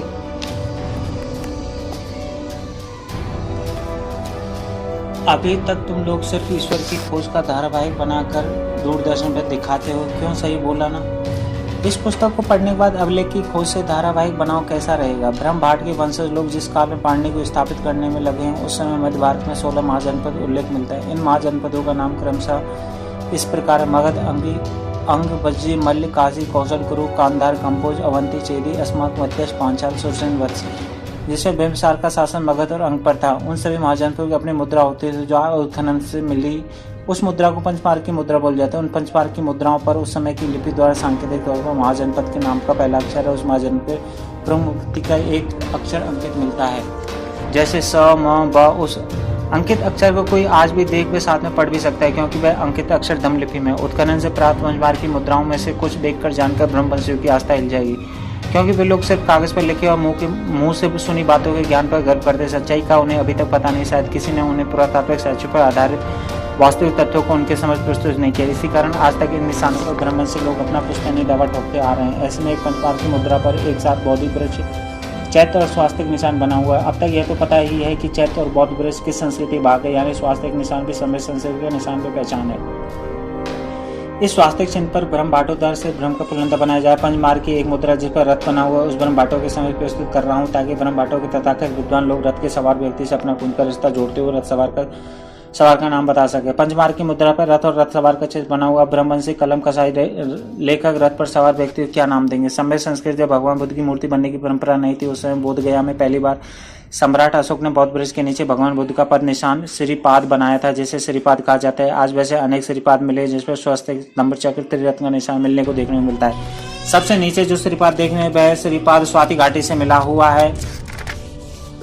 जिस श्रीपाद पर खरोष्ट लिपि में बौद्ध सा शाकानुमा लिखा हुआ है, आज अगर इस श्रीपाद पर शाका मुनीसा नाम नहीं लिखा होता तो आज के कलम कसाई लोग इस श्रीपाद पर अपने पुरखों की दावेदारी करते हुए भ्रम का परिणाम बनाते रहते। भाटो की ब्रह्मलीला भी अजय है। पाणिनि के नाम पर वासुदेव शरण अज्ञा प्रादेशिक शांति विश्वविद्यालय में 1954 ईस्वी में पाणिनिकालीन भारतवर्ष के नाम से एक पुस्तक लिखी, जिसमें अध्ययन 3 सामाजिक जीवन पर, एक सामाजिक जीवन पर, परिच्छेद 1 वर्ण और जाति पर लिखा गया, जिसमें अग्रवाल लिखते हैं कि पाणिनिकालीन सामाजिक मूल भित्ति वर्ण और आश्रम की व्यवस्था के ब्राह्मण, क्षत्रिय, वैश्य, शूद्र इन 4 वर्णों का उल्लेख अष्टाध्यायी में हुआ। आखिर ये सब पाणिनि ने कहाँ लिखा हुआ है? ये सब विद्वान कहाँ से पढ़ लेगी? या किसी ईसा पूर्व मिले किसी अभिलेख में वर्णरचित का अभिलेख में वर्णन देखने को मिलता है? सम्राट हरिक वंश के सम्राट नागवंश, सम्राट नंद वंश और सम्राट मौर्य वंश का संस्थापक, मौर्य वंश के संस्थापक महान चंद्रगुप्त मौर्य के नाम बड़े आदर के साथ लिया, क्योंकि इनकी वीरता के आगे देशी विदेश सूरमा भोपाली पानी पीते। इस देश के इतिहास में भूतो व भविष्यों की घटना है। अभी तक आपने अपने देश के अंदर किताब वर्णित 1 से अधिक कागजी सूरमा भोपाली गिरधर साहब से साजो पढ़े, लेकिन किसी ने विश्व विजेता को पराजित नहीं किया। उल्टे इन कागजी सूरमा भोपालियों की समस्या पर लंगड़ा लूला या बाल लुटेरे से हार का मुंह देखना पड़ा। किताबों में कोई कितना ही बाल बजाते हुए अपना बखान कर ले, लेकिन सच्चाई कोई छिपा नहीं सकता। आज देश के अंदर वीरता पर 2 प्रकार की जानकारी प्रसारित है। जैसे पहली जानकारी भीम की लाठी 4 और 100 किलो का कवच कुंडल बोल कर बहादुरी बखान किया जाता है, जो वही दूसरी वीरता की जानकारी चंद्रगुप्त मौर्य की वीरता को दी जाती है। अभी इस जानकारी की बहुत सी बड़ी फासला है। वीरता की पहली जानकारी सिर्फ देश के अंदर के लोगों को बताई जाती है, तो वही वीरता की दूसरी कहानी देश विदेश में सभी लोगों को बताई जाती है। इसका कारण जो आप लोग समझ गए होंगे या इसी पर कुछ बताना होगा। इस पर यह है कि बाद में हर जानकारी को देशी विदेशी हेतु अलग अलग बनाकर रखा गया। जैसे भारतीय लोग हेतु बनी पुस्तकों में आदर पुरुष का चयन भ्रमक कथा कहानी पात्रों से किया जाता है, तो वहीं भारतीय पुस्तकें जब विदेशों में जाती हैं तो वहाँ के लोग इन पुस्तकों के माध्यम से भारतीय आदर पुरुष की जानकारी प्राप्त करते हैं। तो ऐसी पुस्तकों में आदर पुरुष का चयन पुरातात्विक रूप से परिणाम भगवान बुद्ध और भगवान महावीर को किया जाता है। चंद्रगुप्त मौर्य और सेल्यूकस का सारा घटनाक्रम उत्खनन के द्वारा पुरातात्विक विभाग से अभिप्रमाणित है। साथ ही इन घटनाक्रमों का वर्णन यूनानी लोगों द्वारा यूनानी भाषा में लिखे थे, उनको सभी अंग्रेजी अनुवाद करते हुए प्रमाणित किया गया। इस पर किसी प्रकार का भ्रम नहीं पाले, क्योंकि अभी तक इतिहास में अद्वितीय घटना। चंद्रगुप्त मौर्य की सत्ता पर बैठने के बाद उत्तर पश्चिम सीमा पर सिकंदर यानी अलेक्जेंडर के सेनापति सेल्यूकस के साथ भयंकर युद्ध होता है, जिसमें सेल्यूकस को हार का मुंह देखना पड़ता है। इस हार के बाद सेल्यूकस के अंदर चंद्रगुप्त मौर्य के नाम से खौफ बैठ जाता है, तो इसे किसी भी प्रकार से चंद्रगुप्त मौर्य से संधि की जुगत लगानी पड़ती है, उसे अपने साम्राज्य खत्म होने का डर सता देता है। आगे से प्रमाण को 2 राजाओं के बीच दुश्मनी पारिवारिक संबंध में बदलने हेतु सेल्यूकस ने चंद्रगुप्त मौर्य से अपनी बेटी हेलेना की शादी तक साथ में पश्चिमी भूभाग का बहुत बड़ा हिस्सा हिरात, कांधार, काबुल, बलूचिस्तान जैसे उन्नत भूभाग मगध सम्राट के चरणों में सुदृढ़ किया। इतना होने के बाद भी संगीत अंदर बैठा हुआ पूरी तरह से खत्म नहीं हो रहा था। इसी वजह से उसने इतना होने के बाद भी अपनी यूनानी विद्वान मेगस्थनीज को शांति दूत के रूप में मौर्य दरबार में भेजा, ताकि आगे किसी प्रकार की कोई परेशानी न हो। चाणक्य ब्रह्मशील समुदाय को चंद्रगुप्त मौर्य की शौर्य गाथा सारी जानकारी अंग्रेज सरकार के आने के बाद प्राप्त होती है। यही वजह है कि अंग्रेज के पूर्व काल में भ्रमकों द्वारा गढ़ी गई किसी भी कहानी में चाणक्य की कोई भी गाथा वाली कहानी नहीं है, लेकिन अंग्रेज विद्वान द्वारा मौर्य शासन की जानकारी इस प्रकार बताई गई तो भ्रमकों ने खलबली मच गई कि बगैर भ्रमकों के सहयोग से कोई इतना बड़ा शासक कैसे बन गया। अगर बन भी गया तो यह अच्छी बात नहीं। उस जानकारी को अगर बिक्री करना हो तो साथ ही उस प्रणाली वीरता का सारा श्रेय किसी ब्रह्मवंश के पात्र को जाना चाहिए। बस इसलिए ब्रह्मशील समुदाय द्वारा मौर्य शासन के महान संस्थापक चंद्रगुप्त मौर्य के दरबार में नीति निर्णय हेतु ब्रह्मशील समुदाय का एक काल्पनिक पात्र चाणक्य को प्रबंधन के रूप में उदय कराया जाता है। ऐसे में मैं नहीं बल्कि चाणक्य के बारे में मिला घुसपैठ प्रमाण कहता है। ऐसे में इस पात्र के बारे में विस्तारपूर्वक जानकारी मैंने समय प्रकाशित पुस्तक बुद्धिजीवियों के षड्यंत्र में मेगस्थनीज के हवाले से दी है। दोस्तों, बुद्धिजीवियों का षड्यंत्र पुस्तक आपको डिस्क्रिप्शन में ऑडियो फॉर्मेट में मिल जाएगी, जिसे आप लोग देख सकते हैं। फिर भी कुछ बातों में यहाँ पे मैं चर्चा करूंगा। ऐसे भ्रमशूल की पुरानी यात्रा रही है, जिसके वो समुदाय की 8वीं शताब्दी से पूर्व जो गपोड़ परिषद दिए वह सब घुसपैठ द्वारा ही निर्मित है।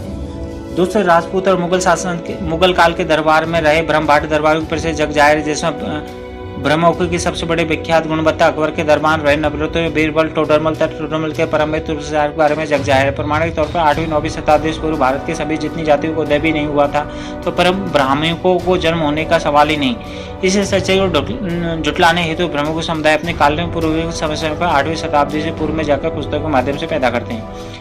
ऐसा भ्रम फैलाने से ब्रह्मशील समुदाय को एक साथ 2 बातों का लाभ होता है। पहला लाभ तो यह होता है कि 8वीं-9वीं शताब्दी की जन्म लेने वाले ब्रह्म समुदाय के जाति वर्ण का सगा संबंधी पूर्व की समय से जाकर प्रत्यारोपण यानी इम्प्लीमेंट हो जाता है। और ब्रह्म का दूसरा लाभ यह होता है कि समय से वंश के जैसे भी अन्य बलशाली सम्राटों के पल्लू में छुपकर समुदाय अपनी झूठी गुणवत्ता को दिखा देता है, जबकि दूसरा तर्कसंगत नहीं है। इसलिए तर्क की कसौटी पे इन जाल फरेबों को कोई भी कसेगा तो धूर्त उदाहरण निमित्त भ्रम का पुलंदा आसानी से दिख जाएगा। चाणक्य पर निर्मित भ्रम का पुलंदा देखते हैं। भ्रमबाजों ने अपने गपोड़ता वाली आदत की वजह से चाणक्य का इतना बखान कर दिया कि आज वह उनके गले का फांसा बन गया। जैसे चाणक्य द्वारा चाणक्य नीति और चाणक्य अर्थशास्त्र की जानकारी को काफी प्रमुखता से जग जाहिर करना। अब इस बात की जानकारी तो सभी को है कि चंद्रगुप्त मौर्य या उस समय के रहे अन्य सम्राटों या सभी विद्वानों वाली लिखी जानकारी खुदाई से मिली है। साथ ही उस खुदाई में जो भी लिखित शास्त्र मिला है वह सारा लिखे हुआ प्रमाण शिला पर मिला है। इस बात से आप सब लोग सहमत हैं। मौर्य काल का सारा लिखित अभिलेख शिला पर मिला है। फिर चाणक्य का लिखित ज्ञान शिलापट पर कब और कहाँ मिला है, इस बात की जानकारी दी जाती है। यह बात आज पूरे विश्व को मालूम कि भारत में ईस्वी सन से पूर्व जिस किसी ने कुछ भी लिखा वह लिखावट शिलालेख हो या पत्थरों पर और दमलिपि में लिखा हुआ मिलता है। फिर चाणक्य नीति और चाणक्य का लिखा हुआ अर्थात शिलाओं पर पूर्व वाली भाषा स्वरूप में आज तक क्यों नहीं मिला? क्या चाणक्य उस समय कोई अवध व्यक्ति था जो अपने भ्रमक भूवेद समुदाय के अलौकिक शक्ति का प्रयोग करते थे? शिलाओं की जगह सीधे ईसा के बाद के बने काव्य ईसा की विकसित नागरी लिपि द्वारा लिखित कार्य करने लगा था। बात यह है कि भ्रम पर कभी कभी सस्ते नशे का प्रभाव गजब का चढ़ता है। आखिर नशा का प्रभाव नहीं होता तो गपोड़ियों को बिना पुरातत्व साक्ष्यों चाणक्य की जानकारी कैसे हुई? आज समग्र मौर्य वंश के कार्यकाल के जितने भी लिखित शिलालेख मिले हैं उन शिलालेखों में किसी चाणक्य की कहीं कोई चर्चा नहीं मिलती। अगर उन शिलालेखों में चाणक्य को चर्चा नहीं हुई तो स्पष्ट हो जाता है कि चाणक्य नाम के पात्र में प्रत्यारोपित इम्प्लीमेंट करते हुए भ्रम का पुलिंदा बनाया गया। ऊपर मैंने भ्रमों की सलाह भी दी थी कि तुम लोग दूरदर्शन के माध्यम से ईश्वर की खोज की जगह अभिलेख की खोज का नाम का एक धारावाहिक बनाओ। उस चाणक्य के द्वारा लिखित शिलालेख को शामिल कर लेना ताकि चाणक्य द्वारा लिखित अभिलेख की सच्चाई आज सभी लोगों के सामने आ जाए, जिससे सभी लोग के दिमाग में चाणक्य लीला की सच्चाई का पता चल जाए। उम्मीद करता हूँ कि आज लोग भ्रमों को गपोड़ लीला समझ गए होंगे। फिर भी एक बात की जानकारी दे दूं कि अंग्रेज सरकार में मिले पुरातत्व साक्ष्यों के आधार पर जब मौर्य वंश की महानता बताई गई तो अंग्रेज काल में भ्रमक समुदाय को अपने गपोड़ ज्ञान पर गुंठा महसूस होने लगी। उस गुंठा से बचने का एक ही उपाय था कि एक भ्रमपूर्ण कहानी के पुलिंदे को जन्म देना जिसमें मौर्य काल का सारा असर अपने सिर पर जाए। ऐसे भ्रमिक समुदाय के अंदर यह गुण जमजात देखने को मिलता है। भ्रमिक समुदाय को जब किसी काल या घटना में अपने आप को स्थापित करना होता है तो सबसे पहले एक लेखक का तय किया जाता है, जिस लेखक का नाम कल्पना द्वारा तय होता है। अब खेल का दूसरा पहलू शुरू होता है। पूर्व काल की किसी महत्वपूर्ण वंश की जानकारी वाली पुस्तक का बौद्ध जातक कथाओं से हेतु भाग को लेकर एक पुस्तक की रचना होती है। उस रचना में जिस पात्र को या जिस विषय को स्थापित करना होता है उस समय के पात्रों को या वैसे विषय को दो शब्द वर्ण कर दिए जाते हैं। आगे यह पुस्तक एक स्रोत का काम करना शुरू कर दे। भ्रमों द्वारा अभी तक जितनी भी कहानी बनाई गई हैं सभी में इसी प्रकार के मिथ्या विषय या मिथ्या पात्र या मिथ्या युग का निर्माण करते हुए भ्रम को प्रबंधन तैयार किया गया। चाणक्य नाम के किरदार को मौर्य के दरबार में यानी इम्प्लीमेंट करने हेतु दो अज्ञात काल में जाकर दो वस्तुओं का लेखन होता है, जिनमें एक पुस्तक का नाम महावंश, दूसरे का नाम मुद्रा राजस्य। अब पहली पुस्तक महावंश है। उस महावंश पुस्तक का प्रथम लेखन किस काल में हो, इसका लेखक कौन था, इसकी सही पुष्टि करने वाला आज तक कोई नहीं। इस महावंश पर गौर करें तो पाएंगे कि इसमें सम्राट बिंबिसार गुप्त शासक तक का वर्णन किया है। इस पुस्तक में समय संस्कृत में रहे सभी सम्राट मारदाता का कार्य वर्णन चमत्कार को अभिव्यक्त करते हुए दिखाया गया। महावंश में सम्राट अशोक द्वारा अपने 99 भाइयों की हत्या को भी दिखाया गया, तो वहीं भगवान बुद्ध द्वारा श्रीलंका का भ्रमण भी बताया गया। आखिर इस पुस्तक में पुरातत्व साक्ष्यों के भीतर इतनी बड़ी छेड़खान की गई है कि किस आधार पर की गई इसका कोई प्रमाणिक आधार नहीं है। जिस कालखंड के बारे में इतनी चर्चा की गई उससे यही प्रतीत होता है कि इसका लेखन गुप्त काल के बाद कहीं हुआ होगा। इसके लेखन के काल का अनुमान तो लगाया जा सकता है। अनुसार उस समय देश पर हर्षवर्धन वंश या पाल वंश का शासन और साथ में ही उस समय देश में अनेक शिक्षण संस्था भी कार्यरत है, जिस वजह से आज गुप्त काल और उसके अनेक शिक्षण काफी लिखित शास्त्र में मिलता है, लेकिन सभी शास्त्र जीवन के अंदर खुदाई में मिले। फिर महावंश की पुस्तक जानकर किस उत्खनन से प्राप्त हुई आज तक किसी को भी नहीं मालूम। सबसे मजे की बात है उत्काल, वर्धन काल, पाल काल, उस समय के शिक्षण काल को सभी लेखन ताम्रपत्र ताड़पत्र के साथ दमले की वर्णमाला में लेकिन गपोड़ियों द्वारा चाणक्य स्थापित करने तो लिखी गई महावंश पुस्तक का कागज पर फिर से पक्के तौर पर कहा जा सकता है कि महावंश नाम की पुस्तक का लेखन का समय 9वीं और 10वीं शताब्दी के बाद का ही है। महावंश पुस्तक श्रीलंका से जोड़कर लिखी गई पुस्तक है। इस पुस्तक के मूल लेखक कौन है इस बात की जानकारी आज तक किसी को नहीं है, लेकिन इस पुस्तक का अनुवाद करते हुए पुणे 1942 ईस्वी में हिंदी साहित्य सम्मेलन प्रयाग उत्तर प्रदेश के सहयोग से प्रकाशन बनते हुए पोद्दार प्रसाद गौड़ कायस्थ पाठशाला प्रेस द्वारा मुद्रित करवाया गया। इस पुस्तक पर अनुवादक के रूप में भद्दंत आनंद कौशलायन का नाम लिखा है। यहाँ आनंद कौशलायन सिर्फ अनुवादक की भूमिका में, पुस्तक के अंदर लिखे किसी विषय वस्तु से उनका कोई लेना देना नहीं। लगता है किसी साजिश के तहत भद्दंत आनंद कौशलायन जी ने यह अनुवाद करवाया गया कौशलायन जी से यह अनुवाद कराया गया है।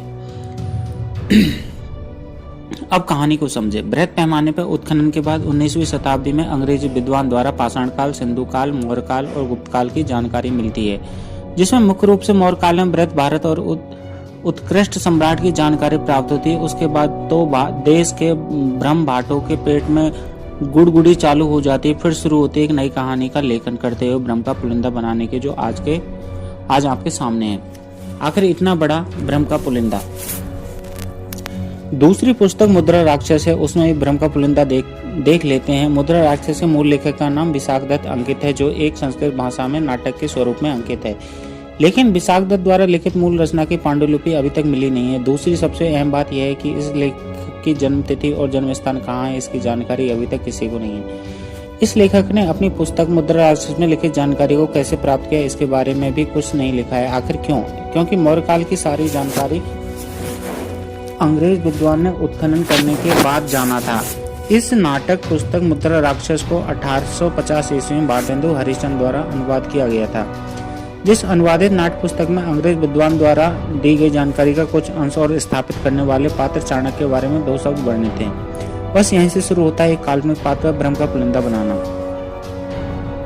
अब इन्हीं सब पुस्तकों को आधार मानकर ब्रह्म समुदाय के सत्ताधारी तगमा से सुशोभित किसी लेखक का पुस्तक या दैनिक अखबार में संपादकीय लेखन होगा। बस काल्पनिकता की सच्चाई में स्थापना होनी शुरू हो गई। समझो, इसके बाद तो ऐसे पात्रों का शैक्षणिक अध्ययन में पदार्पण होना निश्चित है। चाणक्य की घटना में भी स्पष्ट तौर पर ऐसा ही किया गया है। इस मौर्य काल में चंद्रगुप्त मौर्य के पौत्र सम्राट अशोक शासक हुए थे। जिस सम्राट अशोक का दर्जा विश्व के महानतम सम्राटों में स्थापित है, उनके द्वारा किए गए देशहित, नागरिक हित, धर्महित के कार्य और उनके बृहद भारत का शासन क्षेत्र अभूतपूर्व मिसाल के तौर पर अंकित है। आज तक उतने बृहद क्षेत्र के चौथाई भाग पर किसी भी शासक ने कभी भी शासन नहीं किया। महान चक्रवर्ती सम्राट अशोक अपने द्वारा किए गए सभी कार्यों को अपने नाम से लिपिबद्ध करते गए। अगर सम्राट अशोक वैसा नहीं करते तो शायद आज का भ्रामिक संगठन उन कार्यों को अपने काल्पनिक पूर्वजों के नाम करने में कोई कोर कसर नहीं छोड़ता। लेकिन इस बीच सबसे ज्यादा आश्चर्य तब होता है जबकि इतना महान सम्राट होने के बाद भी उन्होंने अपने लेखन हेतु सिर्फ शिला या पत्थरों का प्रयोग किया।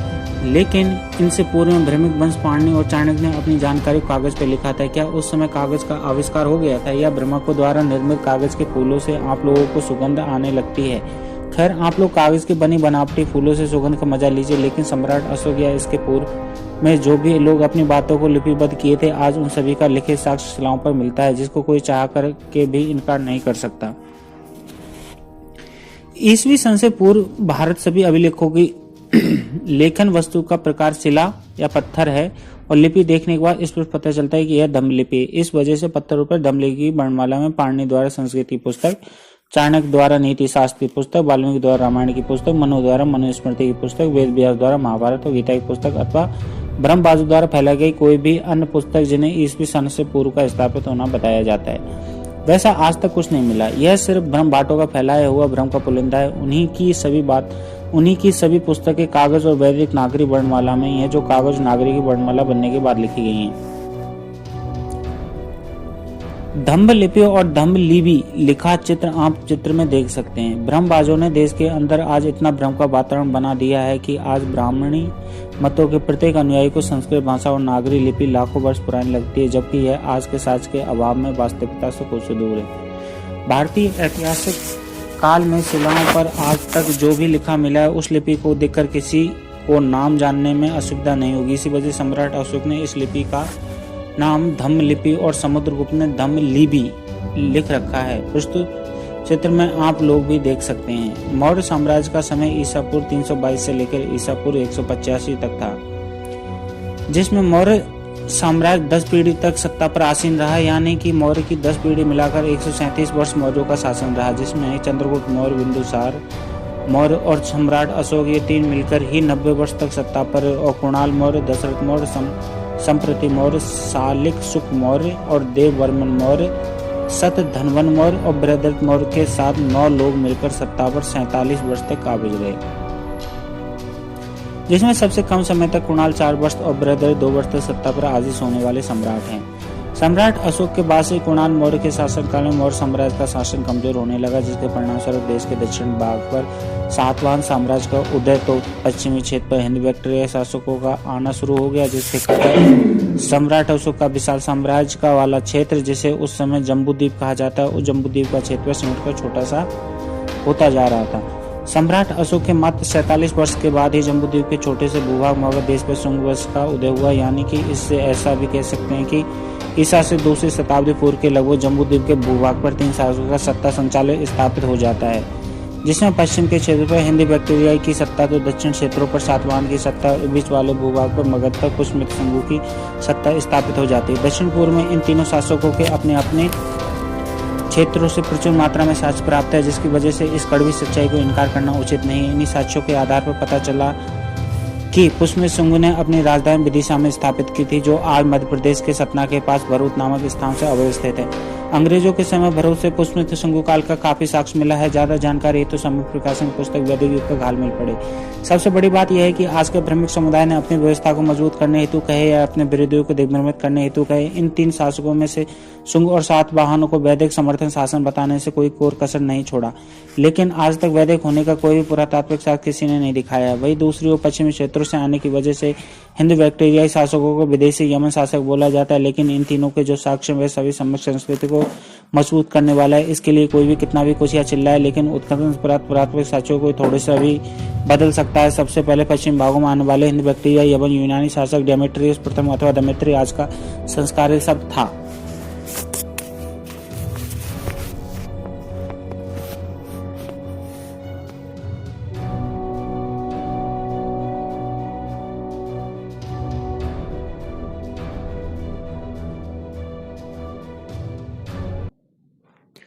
जिस दमित्र के बारे में यह धारणा बैठा दी गई कि यह शासक अपने नाम में त्र का उपयोग करता था और साथ ही यह संस्कृत भाषा का लेखन करता था, जबकि उसका स्वयं का नाम लिखा हुआ एक अभिलेख मिला है, जिस पर उसने अपने नाम धमलिपि द्वारा मधुडंग अपयतो यवन राजा दिमित लिखाया था, यानी कि कलम कसाई द्वारा इसके नाम का संस्कार करने से पहले पाली भाषा में इसके नाम का लेखन दिमित स्वरूप में होता था। जैसे जैसे मौर्यों की सत्ता कमजोर पड़ती रही, वैसे वैसे पश्चिम से यूनानी शासक और पूर्व और दक्षिण के क्षेत्र में अपने पैर फैलाते जा रहे थे। यह सिर्फ पुस्तकों द्वारा लिखकर बताने की बात नहीं, बल्कि उसका जीता जागता प्रमाण आज भी देखने को मिलता है। सातवाहन द्वारा पूना और मुंबई के बीच लोनावाला के पास कार्ला स्थान पर एक गुफा में चैत्य का निर्माण कराया जा रहा था। उस चैत्य निर्माण में यवन द्वारा काफी सहयोग किया गया था। साथ ही उस सहयोग की प्रमाणिकता हेतु यवन शासक द्वारा प्रदत्त खंभों में ब्राह्मी लिपि अर्थात धम्मलिपि द्वारा यथोदान लिखवाया गया था, जिसे आप लोग चित्र में देख सकते हैं, पढ़ सकते हैं।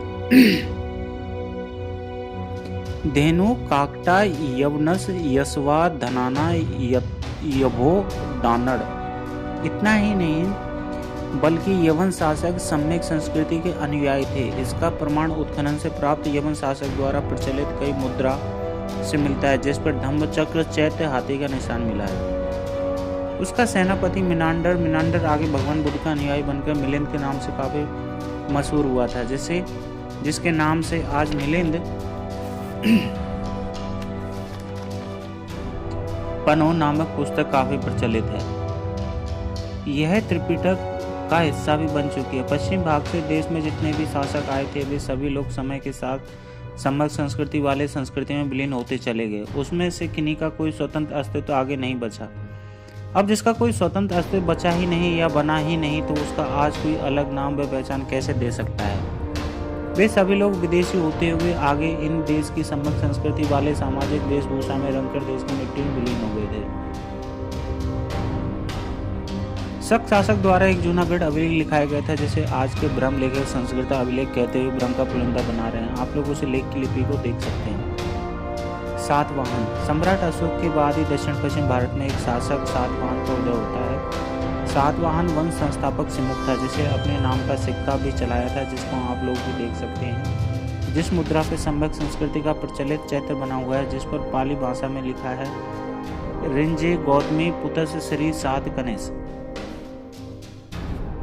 लिखा हुआ है। वैसे तो आज भ्रमिक लोग सातवाहन को भी अपने भ्रमिक समुदाय का अन्वय बताने से नहीं चूकते, लेकिन प्रमाण ठीक उल्टा मिलता है। आज देश के दक्षिण क्षेत्रों में बने अजंता एलोरा जैसे अनेक स्थानों को देख सकते हैं जिनमें सम्यक संस्कृति की अति विशिष्ट ज्ञान शैली को दर्शाया गया है। इस निर्माण का सारा श्रेय सातवाहनों को जाता है। सम्राट अशोक जैसे सातवाहन के संस्थापक ने भी अपने नाम धम्मलिपि और पाली भाषा और शिला पर उकेर दिया ताकि आगे मेरे काम पर किसी का कोई गलतफहमी नहीं हो। पाली भाषा में वह नाम राया सिमुक सातवाहनों श्रीमतो लिखा हुआ है, जिसको आप लोग चित्र में देख सकते हैं। दूसरी बात, सातवाहन के समय सभी जानकारी को धम्मलिपि और शिलाओं पर लिपिबद्ध किया गया था, यानी इनको भी ब्रह्मों को जैसे कागज का फूल नहीं मिल पाया था। वैसे तो सातवाहन साम्राज्य सम्यक संस्कृति का बहुत बड़ा पोषक शासक था। अपने राज्य क्षेत्र के अंदर धम्मलिपि में लिखे हुए बहुत से अभिलेख के साथ चैत्य मठ विहार बुद्ध विहार का निर्माण किया था। सातवाहन वंश का उसी धम्मलिपि में लिखा एक अभिलेख मिला है जो नाने घाट महाराष्ट्र में मिला है। उस अभिलेख पर धम्मलिपि में कजन वासुदेवा लिखा हुआ है। अब इस नाम को देखकर ब्रह्मवंशी लेखकों के मुंह में पानी आने लगा। क्या है कि ये लोग सीधी लकीर से कुछ निशान देखकर रथ के चक्के का अनुमान लगा लेते हैं। राजगीर में जरासंध के रथ के का चक्के के निशान, तो कभी चक्का मिल जाने पर उस चक्के को किसी द्वापर युग के पात्र का रथ बताने लगते हैं। किसी की मुद्रा पर घोड़े का निशान देखकर अश्वमेध यज्ञ बताने लगते हैं। अब भला इन ब्रह्मवंशियों की कथा कहानियों के पात्रों के नाम के जैसे यदि कोई नाम मिल जाए तो भला ब्रह्मवंशी लेखक चुप कैसे रह सकते हैं। इस नाम को देखकर ब्रह्मवंशी लेखक लगे सुरतार मिलाने, लेकिन ब्रह्मवंशी लेखकों सुरतार मिलाने से पहले यह तो बताना चाहिए कि यह सातवाहन शासक के अंदर कसन वासुदेवा नाम का पात्र आज से कितने वर्ष पूर्व का है। और वहीं तुम लोग द्वारा स्थापित महाभारत का पात्र द्वापर युग का द्वापर का समय काल तो तुम लोग तय किए हो, फिर दोनों पात्रों के बीच के समय में इतना बड़ा फासला क्यों। चलो माना कि समय की गिनती में तुम लोगों से कोई भूल हो गई, लेकिन लगे हाथ यह भी तो बता दो कि जब कसन को लिखना या लिखवाना आता है तभी तो अपना नाम ठाम धाम सहित सारी जानकारी लिखवाया था। अगर यह किशन तुम लोगों द्वारा प्रचारित महाभारत कथा वाला पात्र किशन है तो उसे अपने बेशकीमती गीता ज्ञान धरोहर को अपने द्वारा लिखित अभिलेख की लिपि में लिपिबद्ध क्यों नहीं करवाया था। सच यह कि आज कुछ तथाकथित ब्रह्मवंशी लेखक अपने स्वार्थ में अंधे होकर ब्रह्म का पुलंदा बना रहे हैं। अरे लिखने से पहले कुछ सोचा तो करो, क्योंकि अब राजपूत और मुगल के दरबार रहने वाले ब्रह्मभाटों की अंधेरी नगरी चौपट राजा मूर्ख दरबारी ज्ञानी पड़ वाली जानकारी नहीं है। अब यूरोपियन विद्वानों ने भारतीय समृद्ध संस्कृति के साक्ष्यों का जखीरा खड़ा कर दिया है। तुम लोगों द्वारा भ्रम के ऊपर खड़ी की गई वालों की भीत काल्पनिक कहानियों का साम्राज्य अब ढहना शुरू हो गया है। क्यों यह भ्रम का पुलिंदा मात्र। सातवाहन साम्राज्य में एक शासक हुए थे जिनका नाम गौतमीपुत्र शासकर्णी था, जिन्होंने अपने नाम को धम्मलिपि द्वारा स्तूप पर लिखवाया था। नीचे स्तूप का चित्र दिया जा रहा है। इस स्तूप पर अपनी आने वाली लाइन में श्री सातकर्णीस लिखा हुआ देखा जा सकता है।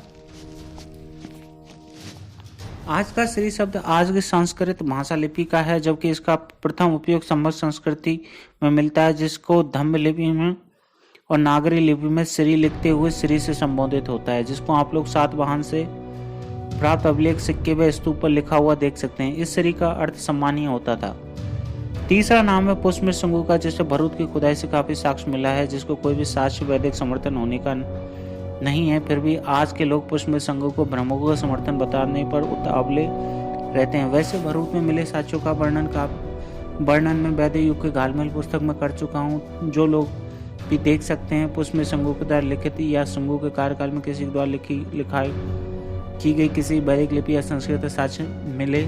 उल्टा शंकु के नाम का धम्मलिपि में लिखा हुआ एक अभिलेख मिलता है, जिसे आप लोग भरूच के अध्याय में देख सकते हैं। वैसे आज के समय में बहुत से लोग पुष्पमित्र शंकु की राजधानी को साकेत अर्थात अयोध्या में होना निश्चित करते हैं। जब अयोध्या की पहली खुदाई अलेक्जेंडर कनिंघम के नेतृत्व में 1862-63 में, तो इसके बाद सर अलोइस फ्यूरर ने 1889 से 81 में खुदाई की, जिसमें बौद्ध विहार के अलावा कुछ नहीं मिला। पुनः प्रोफेसर A.K. नारायण ने 1969-70 में तीसरी बार खुदाई की, लेकिन फिर भी बुद्ध विहार को छूटे कुछ नहीं मिला।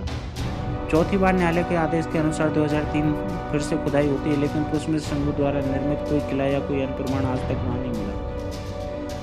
भरूच स्तूप मध्य प्रदेश के सतना जिले में सतना रेलवे स्टेशन से 11 किलोमीटर दूर पर स्थित है। स्थान बौद्ध स्तूप के साथ संस्कृति की कहानियों के लिए काफी प्रसिद्ध रहा है। सर कनिंघम ने सर्वप्रथम 1873 ईस्वी में इस स्थान की खोज की थी। सर कनिंघम के अनुसार भरूच स्तूप के पास का शंकुकार राज किला बना हुआ था, जिसकी बनावट ईसा पूर्व द्वितीय शताब्दी के आसपास होना माना जाता है।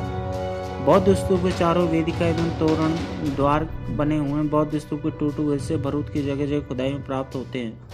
भरूच स्तूप के खुदाई से प्राप्त अवशेष का सर्वाधिक संग्रह कलकत्ता के इंडियन म्यूजियम में किया है। इसके अलावा इलाहाबाद के नगर निगम संग्रहालय के साथ सतना स्थित रामबन संग्रहालय और राष्ट्रीय संग्रहालय दिल्ली में भरूच में निर्मित स्तूप की खंडर तथा अवशेष उपलब्ध है। प्रारंभिक अवस्था में इस स्तूप में ईंट से बने गोलाकार भाग, जिसका चारों ओर वेदिका की बनावट है। वेदिका में 4 तोरण द्वार है। इनकी मुख्य विशेषता यह है कि यहाँ के तोरण द्वार एवं वेदिका अन्य स्तूपों की तुलना में अधिक अलंकृत है। वेदिका स्तंभों के मध्य से बौद्ध के जीवन के संबंधित कथाओं का अंकन है। चारों दिशाओं में बने तोरण द्वारों में वर्गाकार आधार के साथ साथ 2 ऊंचे स्तंभ और अष्टकोणीय स्तंभ, दंड, घंटा अथवा कलश आकार के स्तंभ शीर्ष बने, जिनके ऊपर पीठ से पीठ सटाए हुए बैठे हुए सिंहाकृतियां हैं। स्तंभों के ऊपर 3 समानांतर प्रशस्त शिलाएं हैं, जिनके दोनों छोर के बाहर की ओर निकले हुए गोलाकार आकृति। सबसे ऊपरी शिला पर बेल बूटे के ऊपर धर्मचक्र अंकित है। इनके दोनों ओर त्रिरत्न। भरूच से प्राप्त अवशेषों में बुद्ध के जन्म की कथाओं के दृश्य तथा वृक्ष, वेदिकाएं, पुष्प, जानवर की आकृति आदि रेखांकित कर बनाई गई हैं। बुद्ध के जीवन से संबंधित दृष्टांकन तथा माया देवी का स्वप्न, श्रावस्ती जेतवन का उपहार, बुद्ध की पूजा करते हुए ऐरावत के अतिरिक्त बुद्ध के जीवन पर आधारित कथाएं उल्लेखनीय हैं, जिनमें भगवान गौतम बुद्ध की माता श्री की कलाकृति, जिसमें आज के ब्रह्मवंशी लक्ष्मी माता बता रहे हैं, जिनको आप लोग नीचे वेदिका में बनी आकृति को देखें। साथ ही उसकी आकृति के ऊपर धम्म लिपि द्वारा भगवतो उकंती में लिखा है। साथ में वेदिसा तो चेत रखा तस दान लिखा हुआ है। भरूच के उत्खनन से इन आकृतियों के बीच में कुछ बहुत ही महत्वपूर्ण साक्ष्य प्राप्त हुए हैं, जिनकी जानकारी आज सभी को होना आवश्यक है। इन महत्वपूर्ण साक्ष्यों में पहला साक्ष्य सप्त बुद्ध की आकृति का है।